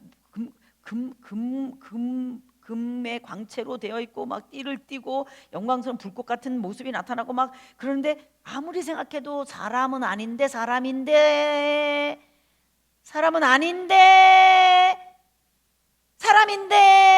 헷갈리는 거예요. 할 수 없이 Son of God, Son of Man, 인자 또는 하나님의 아들이라고 불리우는 예수님의 정체에 하나님의 속성과 사람의 속성이 있듯이 다니엘서에도 마찬가지고 에스겔서에도 마찬가지고 이 독특하게 나타나는 새로운 하나님의 나라의 어떤 왕권의 프로필이 왕의 모습이 나타나는데 이름을 붙이는데 인자, 최종적으로는 그냥 사람이라 그러자 이런 것 같아요. 인자, 사람 같은 그 형체의 모습이 나타나는데 그런데 영광스러워. 너무너무 그런 존재가 나타나는데 자기를 확 끌어가지고 예루살렘 성에 떨어뜨려 놓는 거예요. 자, 지금 여기는 무대 B예요, A예요? 여기 예루살렘이에요, 바벨론이에요? 여기서 환상을 봤는데 어디에 떨어뜨려 놨어요? 예루살렘에. 자, 지금 나라가 완전히 망했어요? 아직 안 망했을 때예요. 아직 안 망했을 때. 무대 A는 누가 왕이에요? 시드기야. 무대 A에는 지금 누가 있어요? 예레미야. 무대 B에는 지금 누가 있어요? 다니엘과 에스겔. 에스겔서를 우리가 지금 읽어야 돼요. 에스겔서를 어떻게 읽어야 되냐? 무대 A에는 누가 있다? 시드기야가 있다. 예레미야가 있다. 여기는 지금 누가 있다? 에스겔이 있다. 그런데 환상 가운데 하나님이 손을 내가 몸에 끌어담아서 어디에 떨어뜨렸어요? 예루살렘에. 가서 보니까 예루살렘의 성이 얼마나 더러운지 막 문이 담벼락인데 구멍을 딱 보니까 그 안에 막 장로들이 예배를 드리면서 오오오오오 그러면서 이교도들이 다른 이방 종교들이 막 우상 앞에서 하는 거하고 똑같은 짓을 하고 있는 거예요. 왜 저러지? 그런데 그 안에 막 태양을 향하여 막 절을 하는 사람들이 온갖 더러운 이 포르노 이 바알과 아세라 그림과 같은 그런 더러운 것들이 막 예루살렘 성의 그 성전에 막 벽에 막 있는데 예루살렘 성을 가서 들여다보니까 그런 거예요. 그 인자 같은 이가 나타나더니 그 다음에는 또 확 끌어가서 그걸 이거 보라고, 이거 다 때려 부셔야 되지 않겠냐고, 이러고 있는데 이거 있으면 되겠냐고. 그 자기 확 끌어잡던 인자 같으니까 또 먹통을 찬 어떤 그런 모습으로 나타나니까 막 그 예루살렘 성을 그 지저분한 더러운 바알과 아세라 그걸 가득 차 있는 이걸 막 다 막 때려 부시는 그림이 나타나. 지금 완전히 BC 587, 586 완전히 망한 때예요? 아직 안 망했어요? 자, 무대 A에서 지금 완전히 망했어요? 아직 안 망했어요? 아직 안 망했어요. 예레미야 아직 안 망했는데 지금 시드기야와 함께 이러면서 우리나라가 어떻게 지금 포위하고 있고 이집트가 일시적으로 개입하면서 일시적으로 풀리기도 하고 막 무대에서는 그러고 있어요. 지금 무대 B에서는 시드기야 에스겔이 하나님이 보여주시는 대로 무대 A를 보고 있는 거예요. 예루살렘 성 지금 어떤 형편인지를 보고 있어요. 결국은 무슨 메시지예요? 망한다. 막 때려 부시는 이렇게 더러운데 이거 망해야 되지 않겠어? 이거예요. 이게 누구에게 주신 메시지예요? 에스겔. 에스겔의 주제는 뭐냐? 성전이에요. 성전의 무너짐. 시드기야 11년인가요? 완전히 멸망하게 되는 이 되기 전까지가 에스겔의 반절이고요. 그때마다 무대 B에 이 장로들이 찾아와요. 당신에게 하나님의 신이 임했다며. 우리나라 어떻게 될지 좀 예언해 보시오. 우리 지금 여기 포로로 잡혀가지고 이러고 있는데 우리가 짐을 풀어 말어. 계속해서 여기 살아야 돼요. 예레미야 예언대로 70년이다. 뭐 이런 식이겠죠. 그리고 결국 내가 하나님 앞에서 본 광경이 뭐냐? 제가 지금 여러분에게 말씀드린 거 있죠. 자, 예루살렘 성 무너져요? 안 무너져요? 무너져요. 그럼 이긴다는 거예요? 망한다는 거예요? 망한다는 거예요. 이런 식이라는 거예요. 예언이라는 게. 그래서 에스겔이 거기 포로 거류민단의 대표급인 장로들이 와서 찾아와서 앉아요. 자기가 포로로 잡혀온 지 제 5년에 여호야긴 왕이 잡혀온 지 제 몇 년에 이렇게 돼 있어요. 포로 원년으로 삼는 거예요. 여호야긴이랑 같이 잡혀왔기 때문에 에스겔이. 그래서 안정감을 가져야 돼요. 에스겔서를 읽을 때도 마치 여호야김 왕 때 다니엘이 잡혀온 것처럼 에스겔 딱 들어가면 여호야긴 왕이 잡혀올 때 같이 잡혀왔잖아요. 누가? 에스겔이. 그게 원년이라고 생각해야 돼요. 이것이 에스겔의 역사 기록 방식이에요. 자, 온 지 몇 년에 여호야긴 왕 잡혀온 지 몇 년에 이렇게 쓰고 있어요. 그런데 그때 장로들이 나에게 찾아왔다 하는 말이 하나님 너한테 말씀하시는 게 뭐냐? 하나님의 신이 나에게 임해서 나를 이렇게 했다. 자, 제가 지금 여러분에게 말씀드린 이 내용 자기가 본 거예요. 내가 보매. 자, 그럼 이거 본 거를 그들에게 말할 때 결국은 예루살렘 성전이 어떻게 된다는 거예요? 망한다 이 말이에요. 그럼 무대 A에서 예루살렘이 망한다라고 말하는 예레미야의 예언이나 무대 B에서 예루살렘 성전 망한다라고 말하는 에스겔의 내용이 동일해요? 동일하지 않아요? 동일한 거예요. 에스겔의 내용과 무대 A의 예레미야의 내용이 동시에 여러 나라들도 같이 친애고파 다 망한다 이런 얘기를 동시에 하고 있어요. 자, 제가 지금 무대 A도 얘기했다가 무대 B도 얘기하고 있어요. 자, 다시 266페이지로 와보세요. 자, 266페이지. 지금 무대 B는 에스겔이 이런 예언을 하고 있다고 생각해야 돼. 예루살렘 성은 이제 무너질 것이다. 예언이다. 근데 실제 역사는 무대 A에서 정말 이루고 일어나는 거예요. 무너져 가고 있는 중인 거예요. 자, 266페이지. BC 587 이제 드디어 이제 멸망하게 되는 거예요. 이 포위는 동맹국에 대한 명예를 지키려고 이집트가 개입하면서 일시적으로 풀리기로 했습니다. 그러나 결국 예루살렘 성은 무너집니다. 시드기야는 도망치려고 했으나 느부갓네살 사령부 진으로 끌려가 보는 앞에서 아들이 처형됩니다. 시드기야도 두 눈이 뽑힙니다. 400년 전 솔로몬이 지었던 성전도 완전히 파괴되었습니다. 이제 나라는 망했습니다. 느부갓네살의 신하 느부사라단 장군은 폐허가 된 정복국가 유다를 단돌이 해야 했습니다. 그래서 일단 지도자를 세웁니다. 임시정부 같은 체제가 있어야 하니까요. 그래서 일종의 총독을 책임자로 세웁니다. 이름은 그달랴. 그달랴는 수도 예루살렘 성이 무너졌기 때문에 거기서 약 8마일 떨어진 미스바의 수도를 정합니다. 웬만한 똑똑한 젊은이 쓸만한 장병들은 다 잡아갔기 때문에 대부분 가난하고 힘없는 백성들을 다스리게 됩니다. 땅을 경작해서 산물을 생산해내는 데 필요한 인력으로 남겨놓은 사람들이었습니다. 느부사라다는 예레미야에게 바벨론 망명을 권유하지만 남아있는 백성들과 고난을 함께할 작정입니다. 바로 이 즈음에 예레미야 애가를 기록했을 겁니다. 멸망한 예루살렘을 보고 우는 모습을 보십시오. 신명기 뒤에서 모세가 결국 멸망할 이스라엘을 바라보면서 슬픈 노래를 불렀던 생각이 나셔야 합니다. 그런데 그달랴마저도 암살당합니다. 이런 게 열왕기 하에는 없단 말이에요. 어디에 있는 얘기예요? 예레미야. 그래서 우리는 성형수술해야 돼. 제가 이거 성형수술 해놓은 거예요. 요시야, 여호아스, 여호야긴, 지금 여기는 시드기야. 완전히 멸망한 그 이유를 예레미야에 있는 정보를 가지고 써놓은 거예요. 예레미야 읽을 수 있을까? 이제 읽을 수 있는 거예요, 여러분들이. 이걸 알면. 2개월 동안밖에 일을 못했어요. 누가? 그달랴가. 이스마엘이라고 하는 사람이 이제 습격해갖고 그달랴와 바벨론 수비병들을 죽인 거, 친 바벨론파를 죽인 거예요. 누가? 친 이집트파가. 그러니까 이스마엘이라고 하는 사람이 빨치산처럼 산속에 들어가 있다가 나온 거예요. 그래가지고 바벨론이 임시 정부로 세워놓고 그달랴라고 하는 사람을 총독으로 세웠는데 그 사람을 죽인 거예요. 누가? 빨치산 이스마엘이. 친애굽파가. 이스마엘은 분명히 친 이집트파 쪽 리더였을 겁니다. 그 후 이스마엘은 급히 암몬으로 도망해요. 왜? 친애굽파니까. 거기 가면 자기를 보호해 줄 수 있다고 생각한 거죠. 암몬은 동맹국이니 안전한 거죠. 그러니까 지금 이런 백그라운드를 모르는 상태에서 예레미야에 써 있는 이런 내용들을 아무 생각 없이 읽으니 읽어지냐고. 안 읽히게 돼 있습니다. 그때 그달랴의 신하였던 요하난이라는 사람이 등장해요. 친 바벨론파죠. 이스마엘의 행태를 발견하고는 그 세력을 쫓아버립니다. 그러나 이때 백성들은 무서워합니다. 총독을 암살하고 바벨론 병사들을 죽인 것은 이것을 바벨론 사람들이 알면 보복당할 것 같아서입니다. 일이 이렇게 되자 요하난과 그 부하들은 미스바로 끌려와 있던 예레미야에게 어떻게 하면 좋을지 신탁을 의뢰합니다. 하나님 뭐라 그러시지? 이거 이집트로 도망하는 것이 좋겠는데 하나님은 뭐라 말씀하시는지 알고 싶다는 겁니다. 친 이집트파 사람들인 거죠. 예레미야는 계속 이렇게 멸망 이후에도 팔레스타인 본국에 남아서 활동을 한다 이 말이죠. 그들은 맹세합니다. 하나님 말씀하신 대로 하겠다고. 그래놓고 또 안 해요. 예레미야는 열흘 후에 하나님으로부터 응답을 받습니다. 대답은 한결같았습니다. 이집트 의지하지 말라.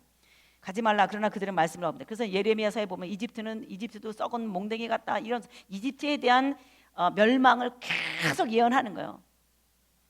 이집트로 가려고 준비하는 사람들은 의외로 눈덩이처럼 불어났습니다. 일찍이 예루살렘이 정복당할 때 주변 여러 나라로 망명하고 도망했던 사람들이 모여들었기 때문입니다. 그러나 예레미야는 이집트도 바벨론에 의해서 결국은 멸망할 것이라고 예언을 합니다. 그렇다고 너 바벨론 으스대지 마라. 너도 결국은 망한다.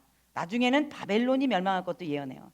자, 그들은 이집트 행을 감행합니다. 예레미야도 끌어갔습니다. 다시 한 무리가 이집트로 들어가 삽니다. 거기 가서도 이 남은 유대인들이 뭘 하는지 아십니까? 우상을 섬긴답니다. 기가 막힌 얘기지 않습니까? 여기까지가 예레미야 이야기입니다. 자, 그 다음 페이지 268페이지 보세요.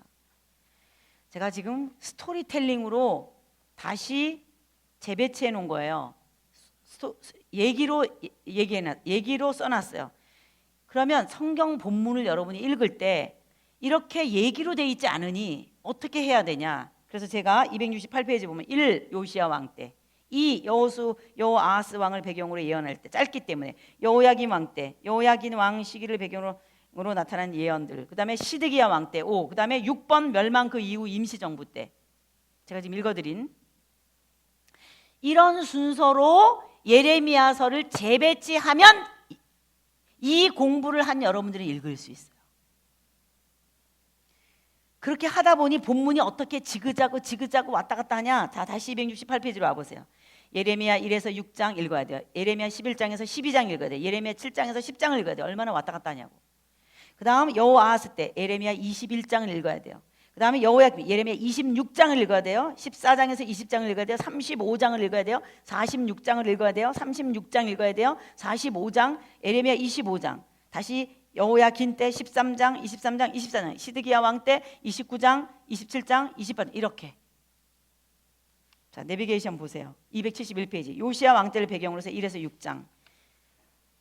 272페이지. 예레미야 11에서 12장 초기 설교. 그다음 7에서 10장.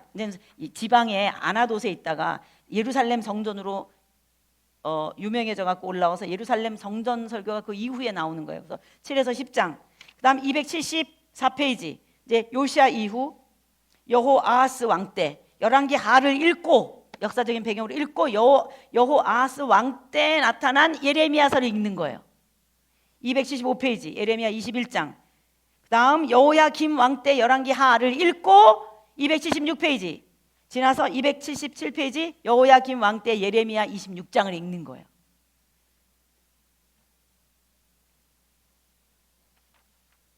자, 내비게이션 볼 수 있겠습니까? 아이, 어려워서 나는 그냥 예레미야 1장부터 그냥 읽을 거야.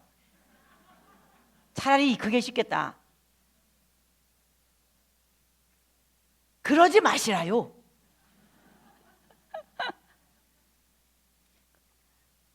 열심히 공부하십시다. 자, 예레미야 정복할 수 있겠죠? 자, 요시야부터 한번 하겠습니다. 요시야, 여호아스, 여호야김, 여호야긴, 시드기야. 이 상황에 예레미야서, 많이 예언서들이 있지만 예레미야서 어려워요. 재배치해서 읽어야 돼요. 무대비에 다니엘, 에스겔 읽을 수 있겠어요? 자, 에스겔서 내용은 주제가 뭐라 그랬어요? 무대비로 다시 가면은 주제가 뭐라 그랬어요? 성전의 무너짐과, 그다음에 지금 완전히 망했잖아요. 시드기야 왕 때 11년에 성전에 망한 이후에 이걸 기점으로 해서 성전의 재건이에요. 그다음에 인자 같은 이가 또 나타나. 그 존재가 앞에서는 막 다 때려 부셨어요. 심판의 메시지예요. 그 존재가 다시 나타나. 전에 나타났던 그 존재가 다시 나타나. 인자 같은 이가. 그러더니 이번에는 줄을 좀 가져왔지. 측량줄을. 그러더니 성전을 다시 재건하기 위해서 줄자를 가지고, 측량줄을 가지고 계속 재는 얘기가 나타나는 거예요. 그러더니 성전을 짓는 거예요. 그래서 에스겔서 그 뒤에는 성전 짓는 매뉴얼이에요. 거기를 보면 성전을 다시 지어. The Second Exodus, 제2의 출애굽. 예레미야서에 나타난 제2의 출애굽, 이사야서에 나타난 제2의 출애굽, 에스겔서에 나타난 제2의 출애굽. 이제는 이집트로부터의 구원이 아니라 바벨론으로부터의 구원, 다시 이 나라가 회복된다. 이것을 보여내고 있는 게 에스겔서 내용이요, 다니엘서 내용이요, 예레미야 내용이다 이 말이에요. 심판하시나 뭐하시다? 구원하시다. 자, 에스겔서 내용의 주제는 뭐다? 성전이 가운데 있어요. 자, 에스겔서 내용 그럼 다른 거 다 잊어버려도 괜찮아요. 자, 뭐가 있다 거기? 성전. 내가 봄에 어디 가서 봤냐? 성전. 왜 성전이 중요해요? 지금 여기는 어디니까? 예루살렘이 아니라 지금 여기는 어디니까? 에스겔서 바벨론이니까. 어느 나라가 궁금해요? 자기네 나라가 궁금한 거예요. 조국이.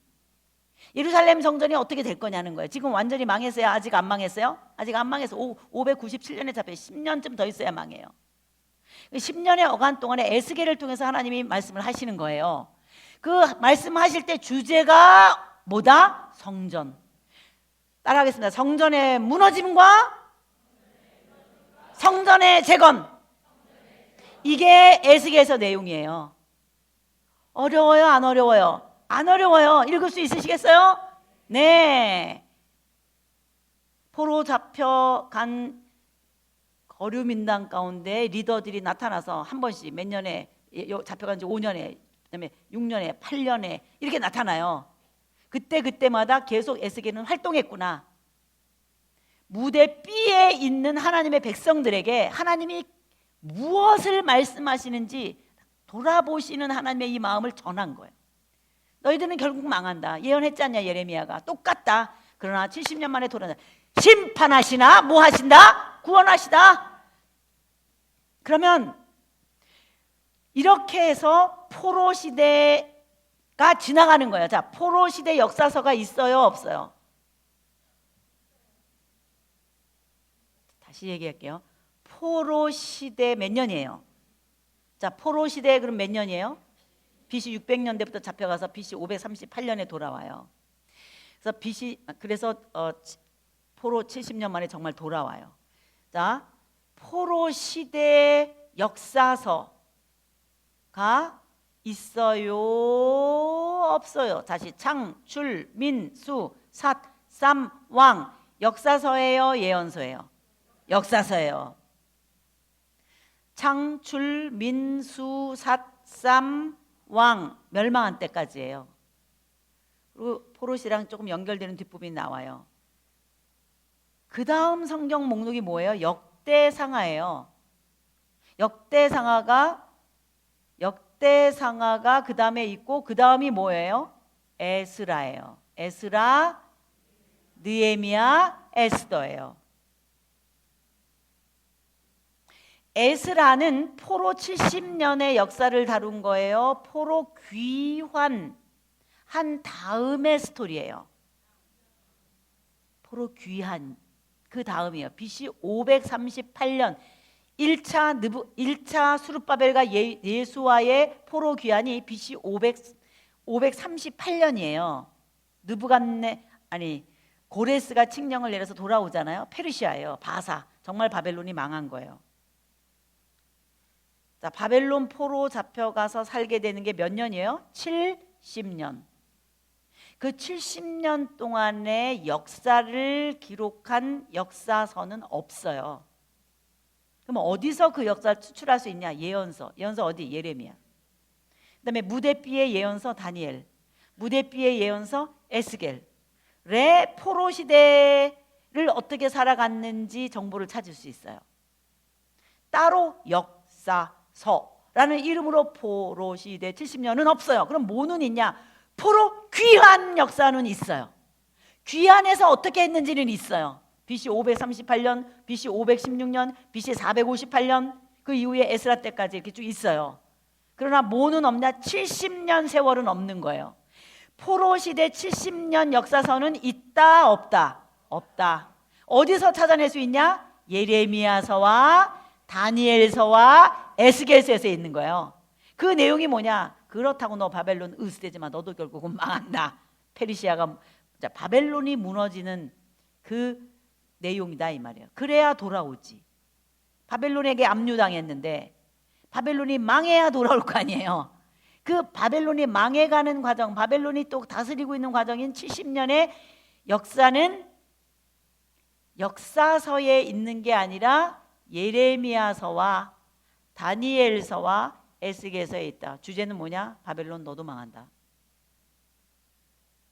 그런데 예루살렘 성전은 재건되고 성경 공부 부흥이 일어나는 것을 보라.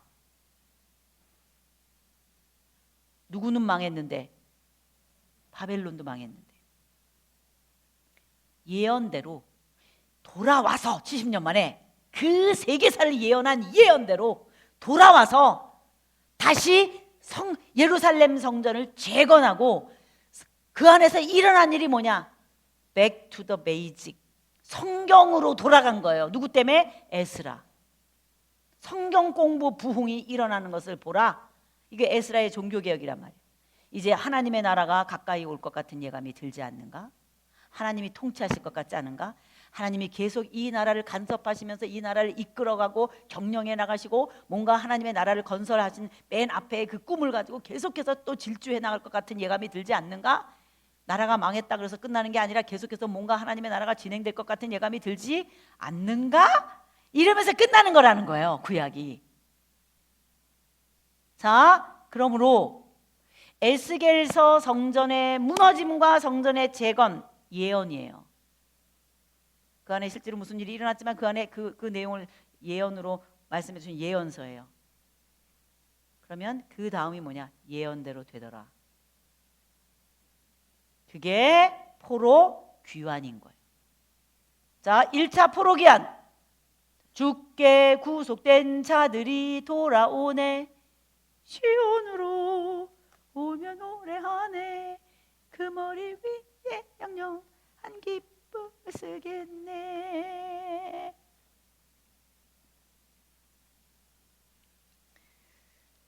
에스겔서에 있는 내용대로 되더라.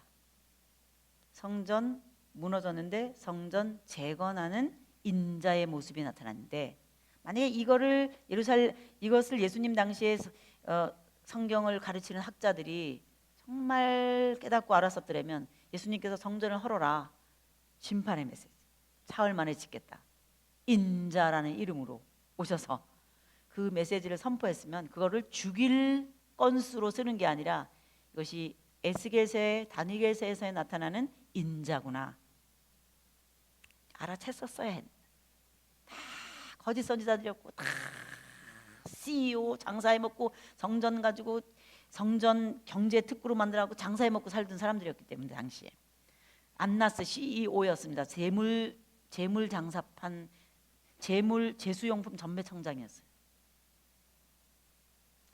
성전에서 장사 강도의 구렬로 만들었어요. 예수님이 이런 성전 문화는 아니다. 성전을 헐어라. 사흘 만에 짓겠다. 이게 에스겔서 내용입니다. 에스겔서가 포로 시대 뒷부분에 앞으로 예루살렘이 어떻게 될지를 예언을 했다면 그 예언대로, 아니 예레미야가 예언했다면 그 예언대로 되더라. 우리는 엘리야 때부터 그게 중요한 용어였어요. 예언대로 되더라. 기억나시죠? 예언대로 되더라. 정말 예언대로 BC 538년에 고레스가 칙령을 내린 거예요. 페르시아가 들어온 거예요. 다니엘은 계속 고레스 때에도 살아있어요. 고레스 정부에도 스카우트. 그래서 페르시아 때까지도 활동을 한 사람이에요. 그래서 다니엘서 뒷부분 읽어보면 이거는 지금 바벨론 시대가 아니구나, 페르시아 시대구나 라고 하는 걸 여러분이 아셔야 돼요. 다리오 왕 이런 거 나오면 아, 이건 지금 페르시아구나. 여기까지 스카우트 당했구나. 왜? 바벨론 무너질 것을 예언했기 때문에. 그리고 그 예언대로 돌아오기 시작하는데, 자, 화면 보시겠습니다. 스룹바벨과 예수아가 BC 538년 돌아와요. 이 이야기가 어디에 써 있냐? 에스라에 써 있어요. 자, 포로 시대 70년이에요. 그게 지나가고 나서예요. 자, 에스라의 내용. 자, 에스라 맨 앞에 내용이 무슨 내용이냐면 스룹바벨과 예수아가 포로들 함께 해가 돌아와서 성전을 재건한다라는 내용이에요. 자, 에스라서 읽을 수 있겠죠? 자, 이 70년의 세월이 지나가면 그 다음엔 돌아오는 얘기인데 그 내용이 어디에 써 있어요? 역사가 에스라. 자, 돌아온 포로 귀환에서 오는 포로 귀환의 역사는 어디에 써 있다? 에스라. 그럼 에스라서는 역사서예요? 예언서예요? 역사서예요. 초록색이잖아요. 우리 역사서는 초록색으로 썼잖아요. 스룹바벨과 예수아가 돌아오는 거예요. 여러분이 이건 많이 설교를 들었기 때문에 쉬워요. 제가 간단히 하고 지나갈 거예요. 자, 돌아왔어요. 1차 포로 귀환. 돌아와서 프로젝트가 뭐예요? 와서 뭐 하는 거예요? 성전 재건이에요.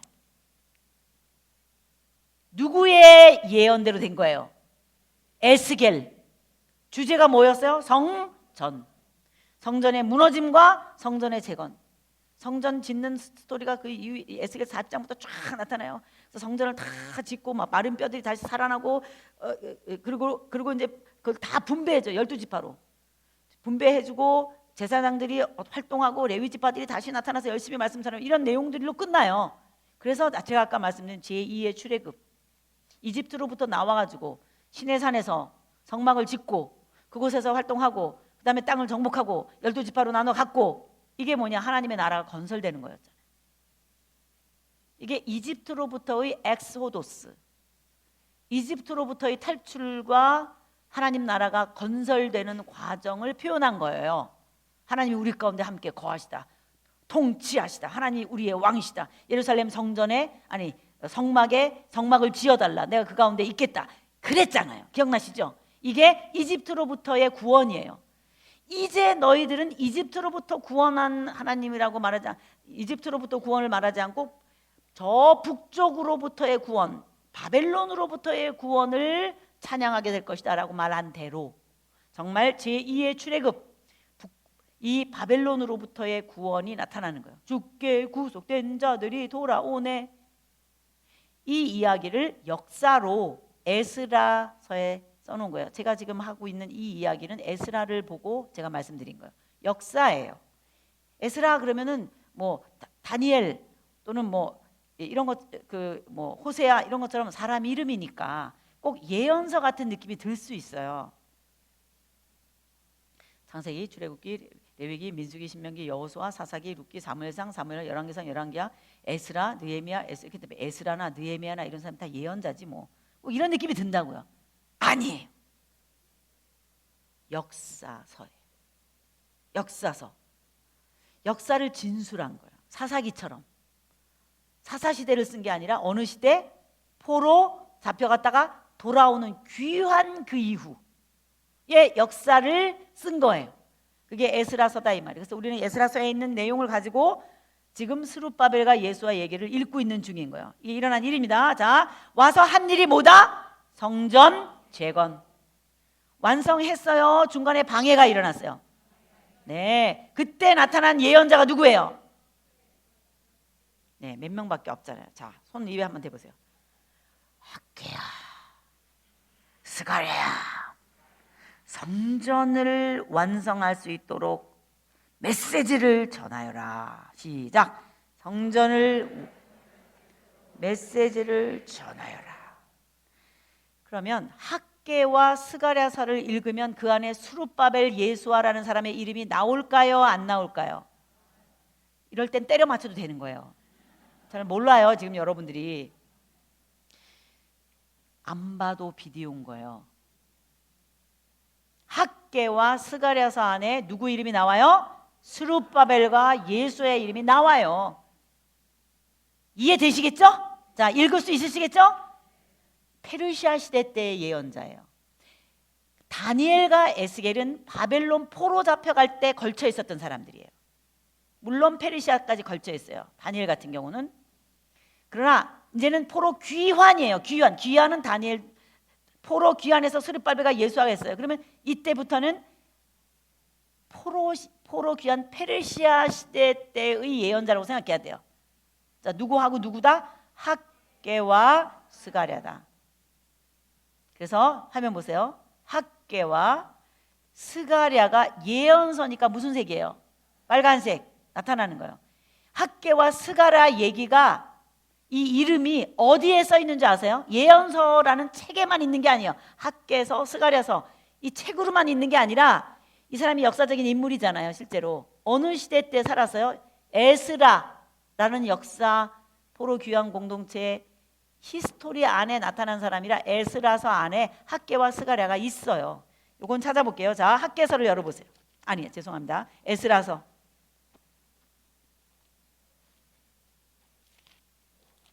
자, 에스라서 4장 23절, 24절. 자, 북방 이스라엘이 멸망하고 나서 사마리아 사람이라고 하는 이름으로 있는 이 공동체가 와서 방해를 했을 때 중단됐는데 다시 완성이 됐다라는 내용이 24절에 있습니다. 자, 24절 완성된 데까지 죄송합니다. 중단된 데까지. 자, 문제가 생겼다. 중단됐다까지. 자, 그 부분 24절을 읽겠습니다. 시작. 자, 에스라서 4장 24절. 지금 아직 에스라가 어디 있는지를 못 찾으시는 것 같아요. 역사서기 때문에 창출, 민수, 삿, 쌈, 왕. 그 앞에 그 다음에 역대상하 에스라인 거예요.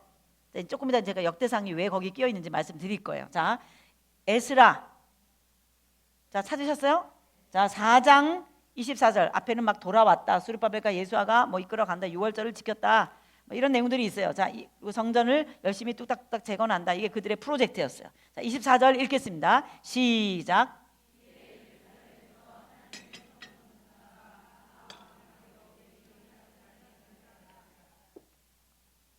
중단했어요.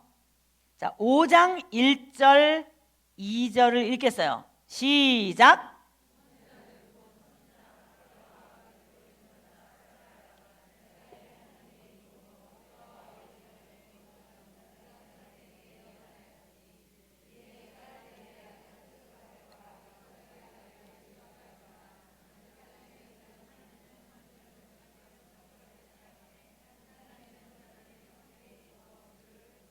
자, 학개와 스가랴라고 하는 페르시아 시대를 배경으로 해서 자, 포로 잡혀갔다가 벌써 돌아온 다음에 나타난 이 두 사람의 예언 또는 설교 그 상황 속에서 읽어야 돼요. 이 실제 역사는 어디에 써 있다? 에스라. 이 실제 역사는 어디에 써 있다? 에스라. 를 배경으로 해서 읽어야 될 사람이 누구다? 학개, 스가랴. 이해되시죠? 네. 자, 이제 학개, 자, 화면 보세요. 제 화면. 학개, 스가랴를 에스라 안으로 들여보낼 거예요. 이렇게. 학개, 스가랴. 제 창출 민수사사망 이 내비게이션 표에 의하면 에스라가 동그라미로 되어 있고요. 속에 학개, 스가랴가 들어가 있어요. 눈알처럼. 이제 왜 그런지 이해하시겠죠? 네, 학개, 스가랴. 자, 성전을 완성했어요. 격려에서. 그러니까 스가랴서 내용은 에스겔서 내용이에요. 이렇게까지 자세히 하면 시간 없어 안 되는데 하여튼 그것만 알아두세요. 스가랴서는 다 내가 보면 꼭 에스라서 내용 같아요. 죄송합니다. 에스겔 내용 같아요. 성전. 그러니까는 에스겔을 벤치마킹한 사람이 스가랴예요. 내용이 동일해요. 뭐하고? 에스겔. 에스겔의 주제가 뭐라 그랬어요? 성전. 그러니까 성전의 재건 쪽에 필이 꽂힌 거예요. 스가랴는. 에스겔이 예언했는데 예언대로 되더라. 여러분 보세요. 하나님 예언대로 70년에 돌아왔잖아요. 예언대로 지금 성전 지금 재건하고 있잖아요. 완성해야 됩니다. 이렇게 격려한 거예요. 말씀이 힘을 주는 줄 믿습니다. 말씀으로 얘기한 거예요. 그래서 스가랴서까지 여러분들이 에스라를 읽다가 읽도록 두 예언서도 제가 배치해놨어요. 그러고 나서 무대 B에서 일어난 일이 죽으면 죽으리라예요. 읽을 수 있겠죠? 이거는 어렵지 않죠? 이 얘기는 다 알잖아요. 에스더 페르시아 아하수아르 왕 때. 자, 이것을 배경으로 해서 으쌰으쌰 했을 거예요. 더. 그래서 2차 포로. 자, 그래서 이 에스더 책을 언제 읽어야 되냐? 에스라 시대를 배경으로 해서 읽어야 돼. 에스라의 포로 귀환 시대에 관련된 거구나 생각하고 그 밑에다 제가 종속시켜 놓은 거예요. 역사서이기 때문에. 무대 B에서 일어난 일이구나 생각하셔야 돼요. 이 시대구나. 이렇게. 자, 되셨죠? 자, 이제 누가 돌아오나? 이 에스더 사건 때문에 으쌰으쌰한 상황에서 이번에는 에스라. 자, 아까는 에스라 책이에요. 에스라가 쓴 역사서예요. 그 안에 우리가 지금까지 한 수룹바벨 예수와 얘기라든가 학계 스가랴가 성전 재건하는 데 도움을 줬다라든가 라고 하는 게 써 있어요. 에스라가 역사서기 때문에. 그러다가 에스라 7장이 돼서야 본인이 돌아와요. 이 사람은 자기가 역사를 기록하는 사가로서 지금 쓰고 있다는 걸 알고 있어요. 자기가 없었던 시대의 얘기를 지금까지 6장까지 쓴 거예요. 에스라. 에스라 7장이 돼서야 자기가 돌아왔대요. 그 사이에 일어난 일이 죽으면 죽으리다예요. 이거를 무대 B에서 봤을 거예요. 아마. 이 사건을 다 알고 있는 거예요. 으쌰으쌰 용기 100배 해가지고 우리 민족이 막 멸살할 여기서 이제 할 뻔했는데 우리 하나님께서 우리에게 은혜를 주셨다. 그리고 막 사기 충천했을 거예요. 이러다 이제 에스라가 그곳에서 열심히 하나님의 말씀을 연구한 거예요. 어떻게 연구했냐? 아까 말씀드린 대로 모세오경을 마치 다윗처럼 연구했어요. 여러분, 모세오경이라는 말은 창세기부터 연구했다는 뜻이에요. 그럼 창세기는 창세기 1장 1절부터잖아요. 모세오경 학자라는 것은 창조부터를 말하는 거예요. 그래서 에스라가 무대 B에서 하나님의 말씀을 연구했는데 모세오경에 능한 학자였는데 결국 처음부터 우리가 첫날 주일날부터 공부해서 지금 시간이 너무 많이 지나간 것 같기도 하면서도 빨리 지나간 것 같지 않아요? 창조부터 공부했잖아요. 우리가 여기까지 온 거예요. 그때부터 우리가 공부했었던 내용을 지금 에스라가 다 그렇게 연구했다고 생각해야 돼요. 이 긴 얘기를.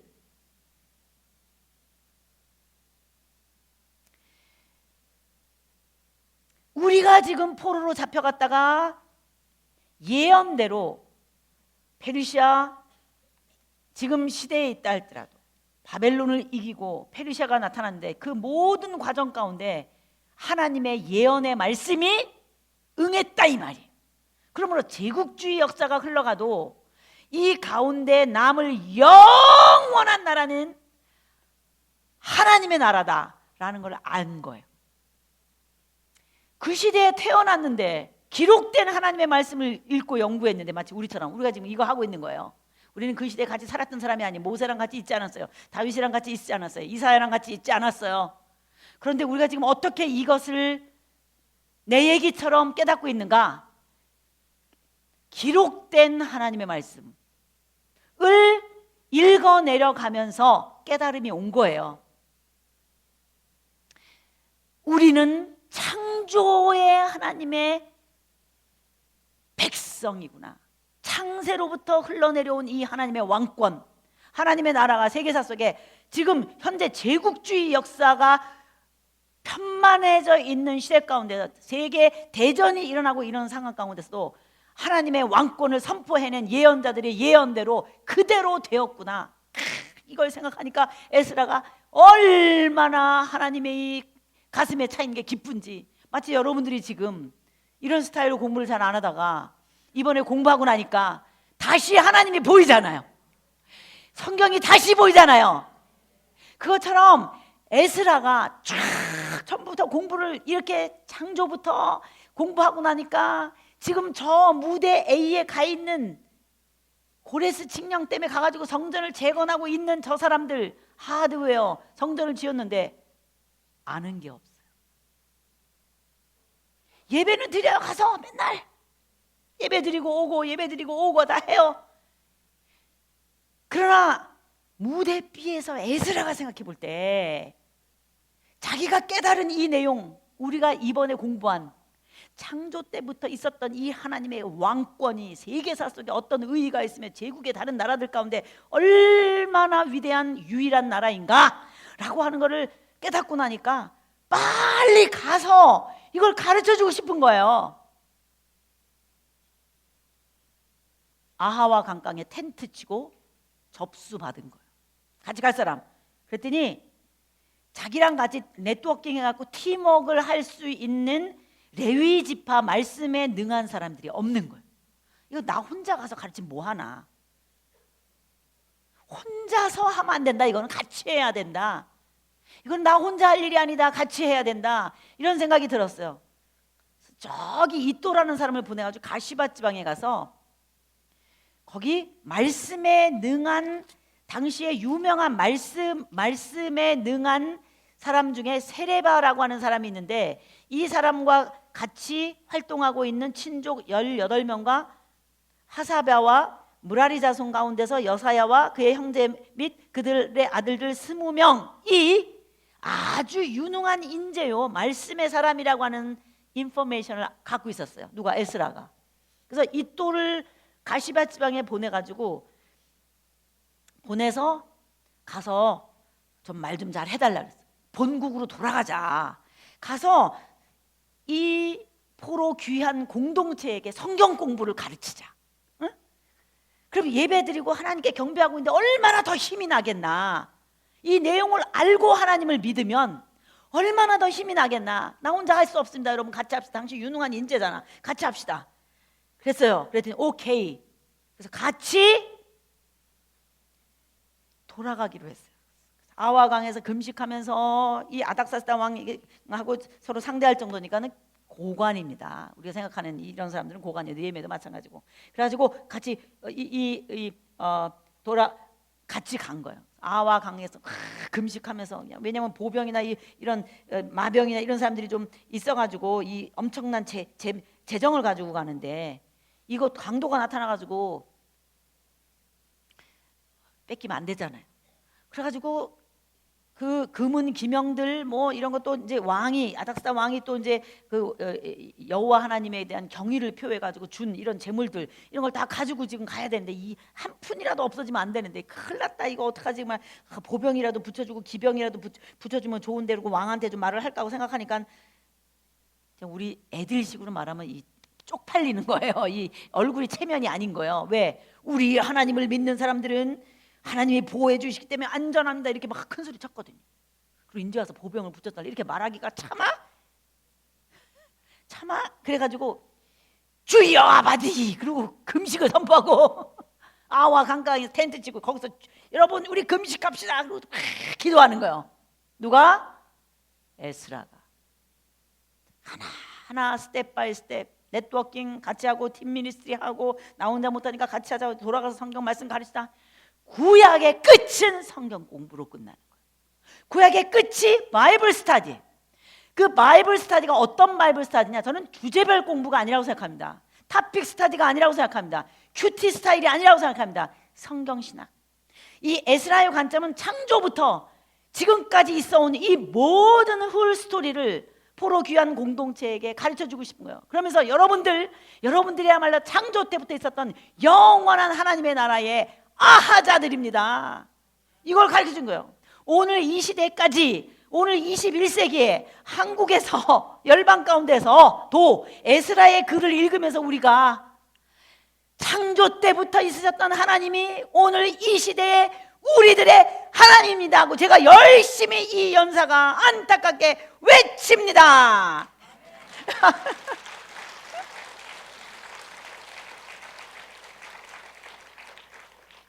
여러분들이야말로 오늘 이 시대 당시 포로 귀한 공동체들처럼 우리가 그런 사람들이냐? 우리가 하나님의 백성이구나. 그 위대한 하나님의 나라에 우리들이 백성이구나. 그거에 감격스러워가지고 에스라가 돌아와서 성경 말씀 가르치니까 막 울면서 새벽부터 일어나서 말씀이 너무 재밌어가지고 눈을 둥그렇게 뜨고 막 그랬냐고 막 그러면서 재밌어가지고 듣고 나니까 우리가 이제 이렇게 잘못했구나.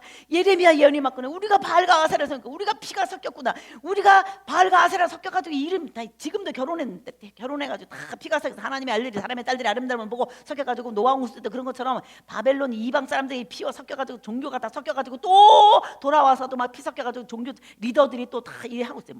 막 방을 다 붙여, 포스도 다 붙여. 당신네들 이렇게 이 리더들이 이러고 또 이방 사람들과 피가 섞여가지고 사면 되냐고. 우리는 유대인으로서 이 아름답게 하나님의 백성으로서 이 말씀을 유지하고 이렇게 하고 살아야 되는데 또 세상이랑 섞이면 안 됩니다. 그것 때문에 망했는데 바알과 아세라 섞이면 안 됩니다. 막 이러면서 개혁을 일으키고 막 이러고 있는 거예요. 이런데 또 느헤미야도 또 왔네. 성벽을 완성하고 느헤미야랑 같이 막 으쌰 하면서 여기서 하나님 말씀을 전한단 말이에요. 그래서 돌아와서 하나님의 말씀을 전하는데 가르친 성경 공부 교재가 뭐냐? 첫날부터 우리 했던 내용이라 그랬잖아요. 창조부터 고레스 칙령까지, 아담부터 고레스 칙령까지 이 긴 얘기를 창, 출, 민, 수, 삿, 쌈, 왕 이 얘기를 다 할 뿐만 아니라 그 다음에 포로 시대를 지나 고레스 칙령까지. 그래서 우리 지금 돌아와서 우리가 이루고 있지 않냐, 이거를 그 백성들에게 쫙 말을 해준 거예요. 이거 연구한 거예요. 어디서? 무대 B에서. 모세오경 학자요. 지금 현재 돌아와 있는 이 사람들에게 그들의 정체성과 사명, 우리는 창조주 하나님의 아자야. 와, 이것을 가르쳐 주려고 열심히 공부하고 교재를 썼는데 그 교재가 남아있으면 좋겠죠. 그게 역대상하다 이 말이에요. 여러분 이렇게 해야죠. 아하, 그게 역대상하였구나. 화면 보시겠습니다. 에스라 역사입니다. 그동안 일어난 일을 제가 이렇게 썼어요. 자기가 비로소 돌아왔어요. 에스라서 안에 있는 주인공 중에 한 사람이에요. 돌아와서 뭘 했냐? 그들에게 열심히 성경 공부를 가르친 거예요. 그게 남아있어요. 그게 뭐예요? 자, 에스라가 돌아왔어요. 열심히 가르친 내용이 뭐였다? 자, 화면 보세요. 역대상하. 자, 우리 창, 출, 민수, 삿삼, 왕. 지금 에스라로 뛰었어요. 그 다음 역사는 돌아온 다음이다. 사이에 들어있는 게 역대상하예요. 왜 끼어있냐? 왜 똑같이 있냐? 똑같지 않아요. 솔로몬 왕 때부터 있는 게 아니에요. 열왕기상처럼. 누구부터 있어요? 아담. 역대상 1장 열겠습니다.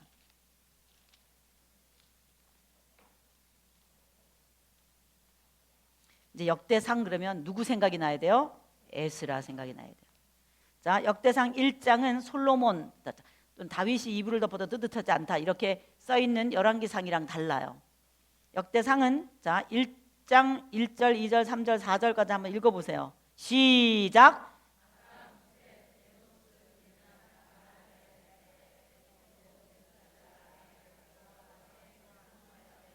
자, 우리가 이거 구약 공부, 자, 창세기 앞에 공부했을 때 내용 맞아요, 안 맞아요? 그 다음은 누구냐? 노아 찾아낸 다음에 노아의 세 아들. 5절 똑같아요. 창세기 그 앞에 있는 내용과 똑같아요. 창세기 1장부터 11장 내용 똑같아요. 그래서 야벳 나오고요, 함 나오고요, 그 다음에 셈 나와요. 17절 셈. 그러더니 맨 끝에 26절 27절 수룩 나홀 데라 아브람 곧 아브람. 1장부터 11장을 역대상에서는 1장 1절부터 27절로 처리한 거예요. 그 긴 이야기를 이름으로 처리한 거예요. 족보로. 그래서 이걸 역대라 그러는 거예요. 역대, 족보. 마음이 급한 거예요. 이 긴 얘기를 하고 싶은데 다 할 수는 없고 족보로 처리하자. 이게 얼마나 대단한 에스라의 사관이냐고요. 창조까지 올라가는 거예요. 그래서 족보 형태로 해서 포로 잡혀갔다 돌아온 사람들을 중심으로 해서 우리가 포로 시대 유다와 예루살렘 주민들 느부갓네살 손에서 사로잡아가게 하실 때 여호사도 붙잡혀 갔다는 등등 이런 내용들, 포로 시대랑 연결되어 있는 내용들이 역대상에는 무지 많아요. 포로의 흔적이 있어요. 역대상이. 이유는 뭐냐? 제가 지금 말씀드린 그것 때문이에요. 자, 그래서 역대상이 끝나는데 어디로 끝나냐? 다윗까지 끝나요. 그러면 창출, 민수, 삿 3까지인 거예요. 뭐가? 역대상이. 자, 긴가 아닌가 보세요. 자, 역대상 끝이 다윗 이야기잖아요. 맞죠? 자, 역대상 29장에 보면 다윗이 통치를 했다. 다윗 얘기 나오잖아요. 어쨌든 맨 끝에 성전 건축하고 싶어하는 얘기로 끝나요. 왜 그러냐? 에스라는 다윗이 로망이에요. 성전에 올라가는 노래, 성전 짓고 예배하는 거. 지금 에스라도 성전 재건한 다음에 그 안에 소프트웨어를 집어넣는 중이거든요. 누구를 벤치마킹 해야 되나? 다윗. 그래서 제가 역대상 읽을 때 시편 중에서 사무엘상하랑 같이 읽도록 한 그 시편 중에서 성전에 올라가는 노래를 따로 떼어놨었어요. 그래서 역대상 나중에 다윗 이야기가 다시 나올 때, 여기 다시 나오거든요. 나올 때 같이 읽도록 재배치해놨어요. 그 이유는 뭐냐? 에스라는 다윗을 흠모하고 있어요. 하나님의 왕권, 다윗의 길. 자, 역대하 솔로몬부터 나오는 거예요. 열왕기 상하가 역대하예요. 자, 여러분 입으로 말해 보세요. 시작.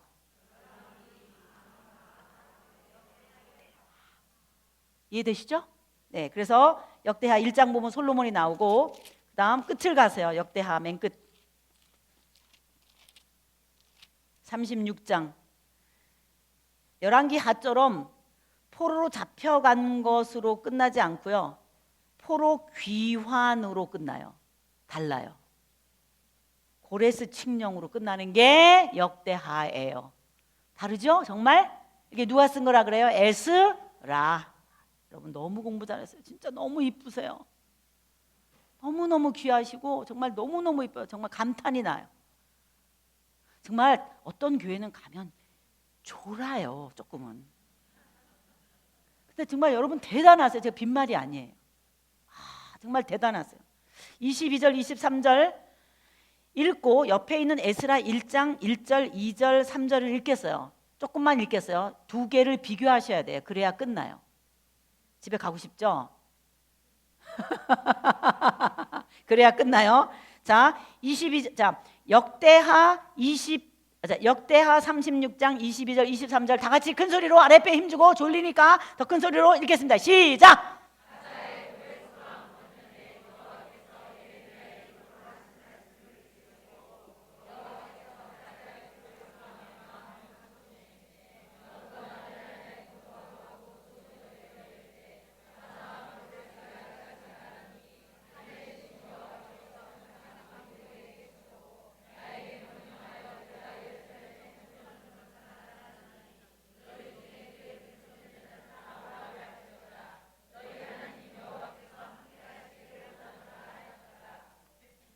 이게 역대하의 맨 끝이에요. 누가 썼어요?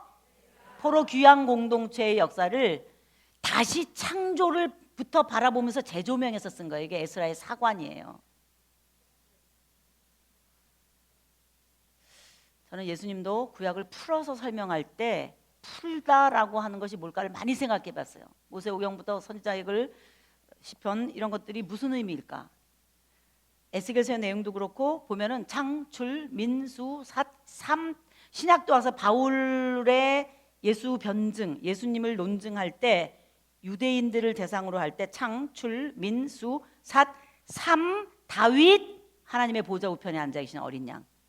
그러므로 이 하나님의 보좌 우편에 앉아 계시는 어린 양은 어린 양으로 표현되어 있는 이 존재가 예수였고 그는 썩음을 당하면 안 된다. 그는 무덤에 없다.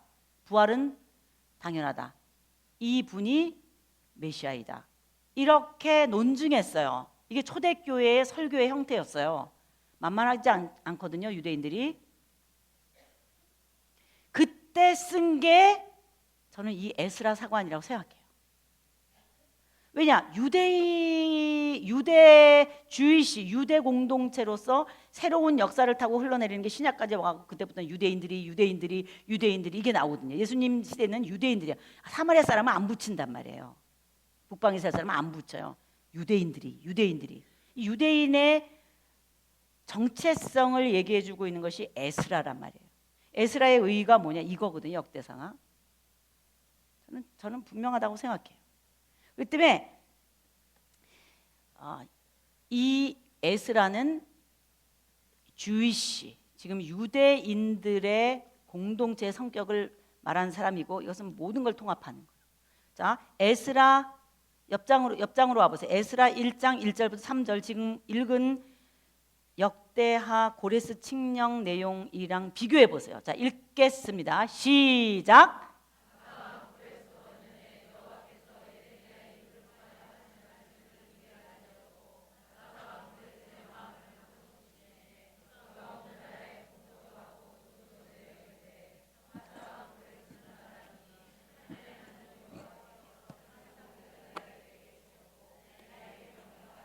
자, 그만.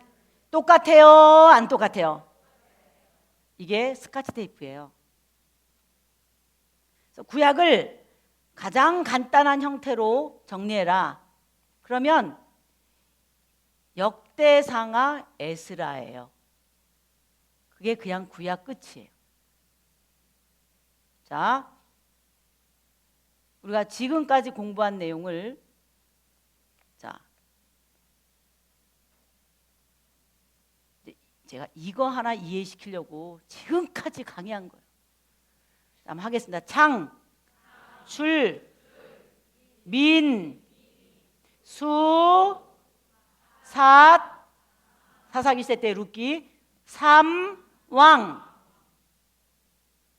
포로로 잡혀갔어요. 그 다음에 돌아왔죠.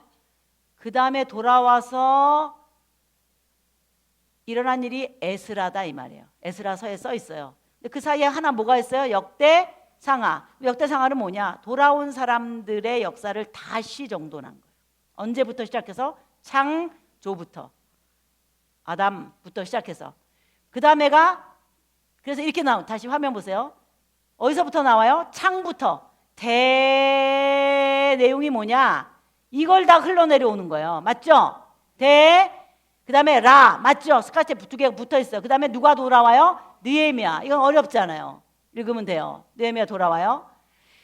그 에스라 사건 속에 저 무대비에서 뭐가 있었어요? 죽으면 죽으리라. 역사로서 이런 상황 가운데 끼워 익어야 하는 거 이해되시죠? 잠언전도 가서 12권 이해되시죠?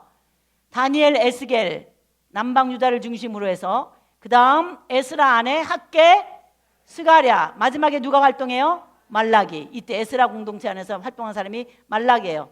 돌아왔는데도 또 피섞여서 살고 있고 레위인들이 또 엉망이고 막 이런 내용들이 있어요. 그거하고 또 그래서 개혁을 일으킨 거하고 똑같이 그때 똑같은 메시지를 전한 사람이 말라기인 거예요.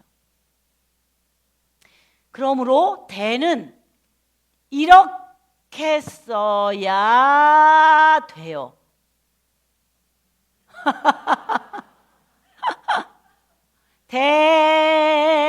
자, 우리 한번 해볼까요? 창출민수 시작. 창출민수 사삼왕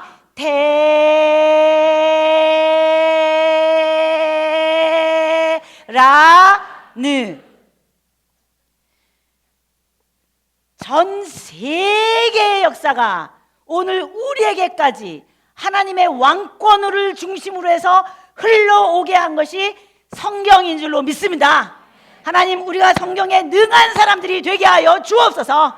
다시 성경으로 돌아가게 하여 주옵소서. 에스라처럼 말씀의 사람들이 되게 하여 주옵소서. 일어나서 찬양하고 목사님 축도하시고 마치겠습니다. 아자! 아자! 주께 구속된 자들이 돌아오네. 찬양하며 마지막 기도하고 목사님 마지막 좀 기도해 주시고 마지막 축도 좀 해주십시오. 예, 앞으로 우리 교회가 하나님 말씀 읽고 이제 해야 되는데 이제 여러분이 달렸어요. 3분만 더 기다려 주세요. 자, 일어나시겠습니다. 예수 믿으면서 이렇게 늦게까지 이거 한 적 처음이죠. 이렇게 뭐 철야도 했는데 뭐 옛날에 철야도 했는데, 자, 하나님 우리에게 새 은혜를 주실 줄 믿습니다. 아자!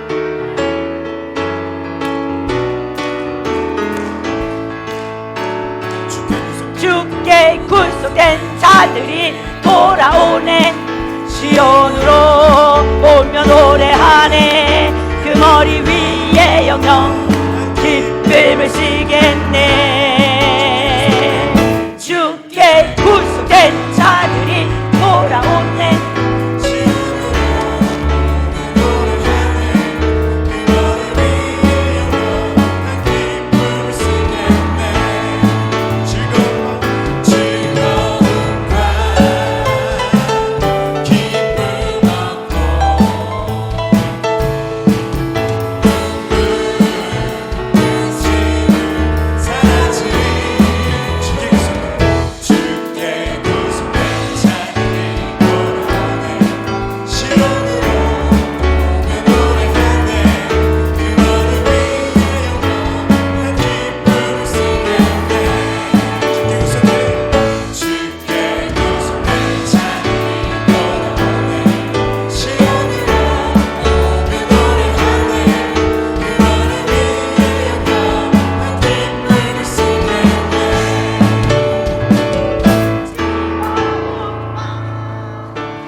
옆에 분한테 서로 격려하듯 대견하다.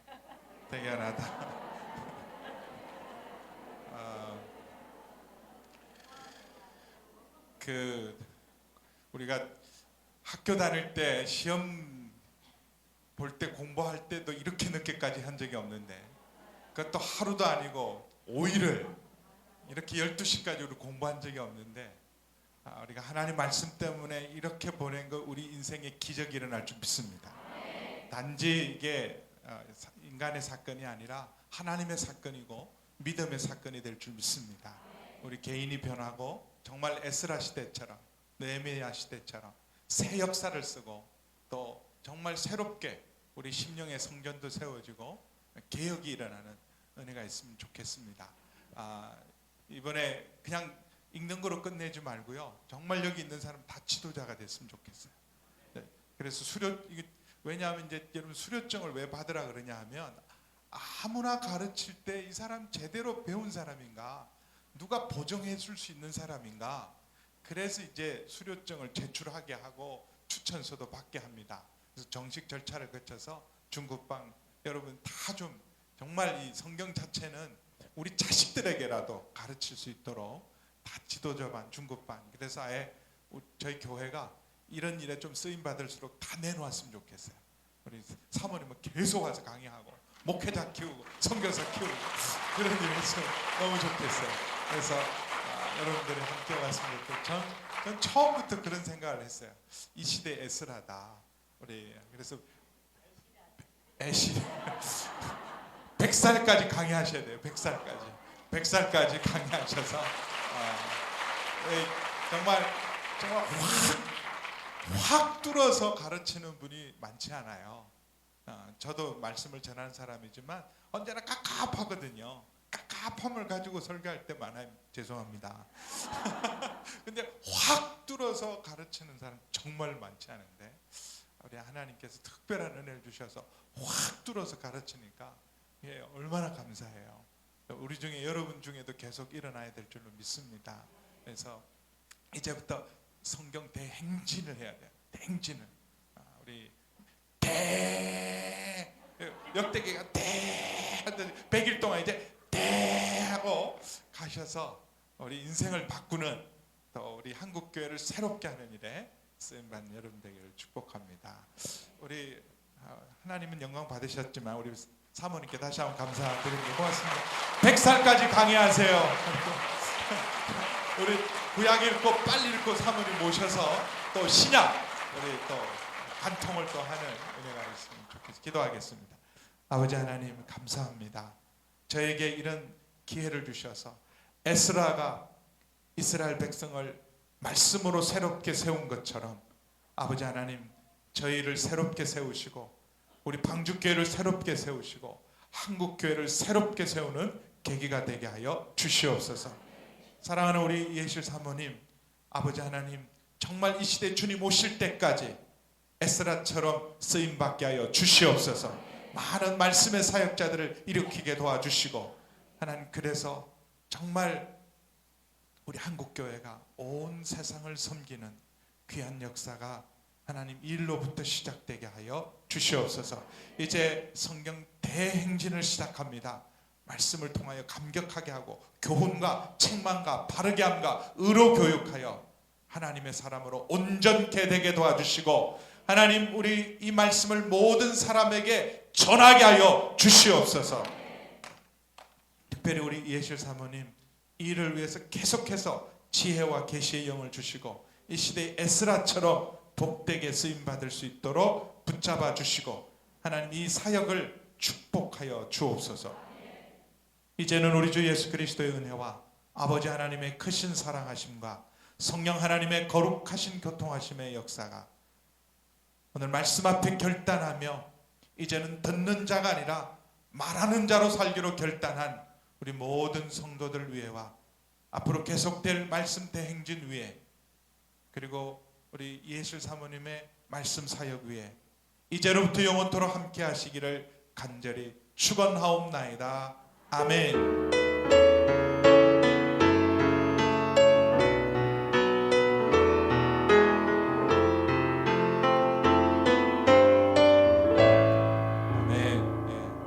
돌아가시고 내일은 또 우리가 몸으로 운동하는 날입니다.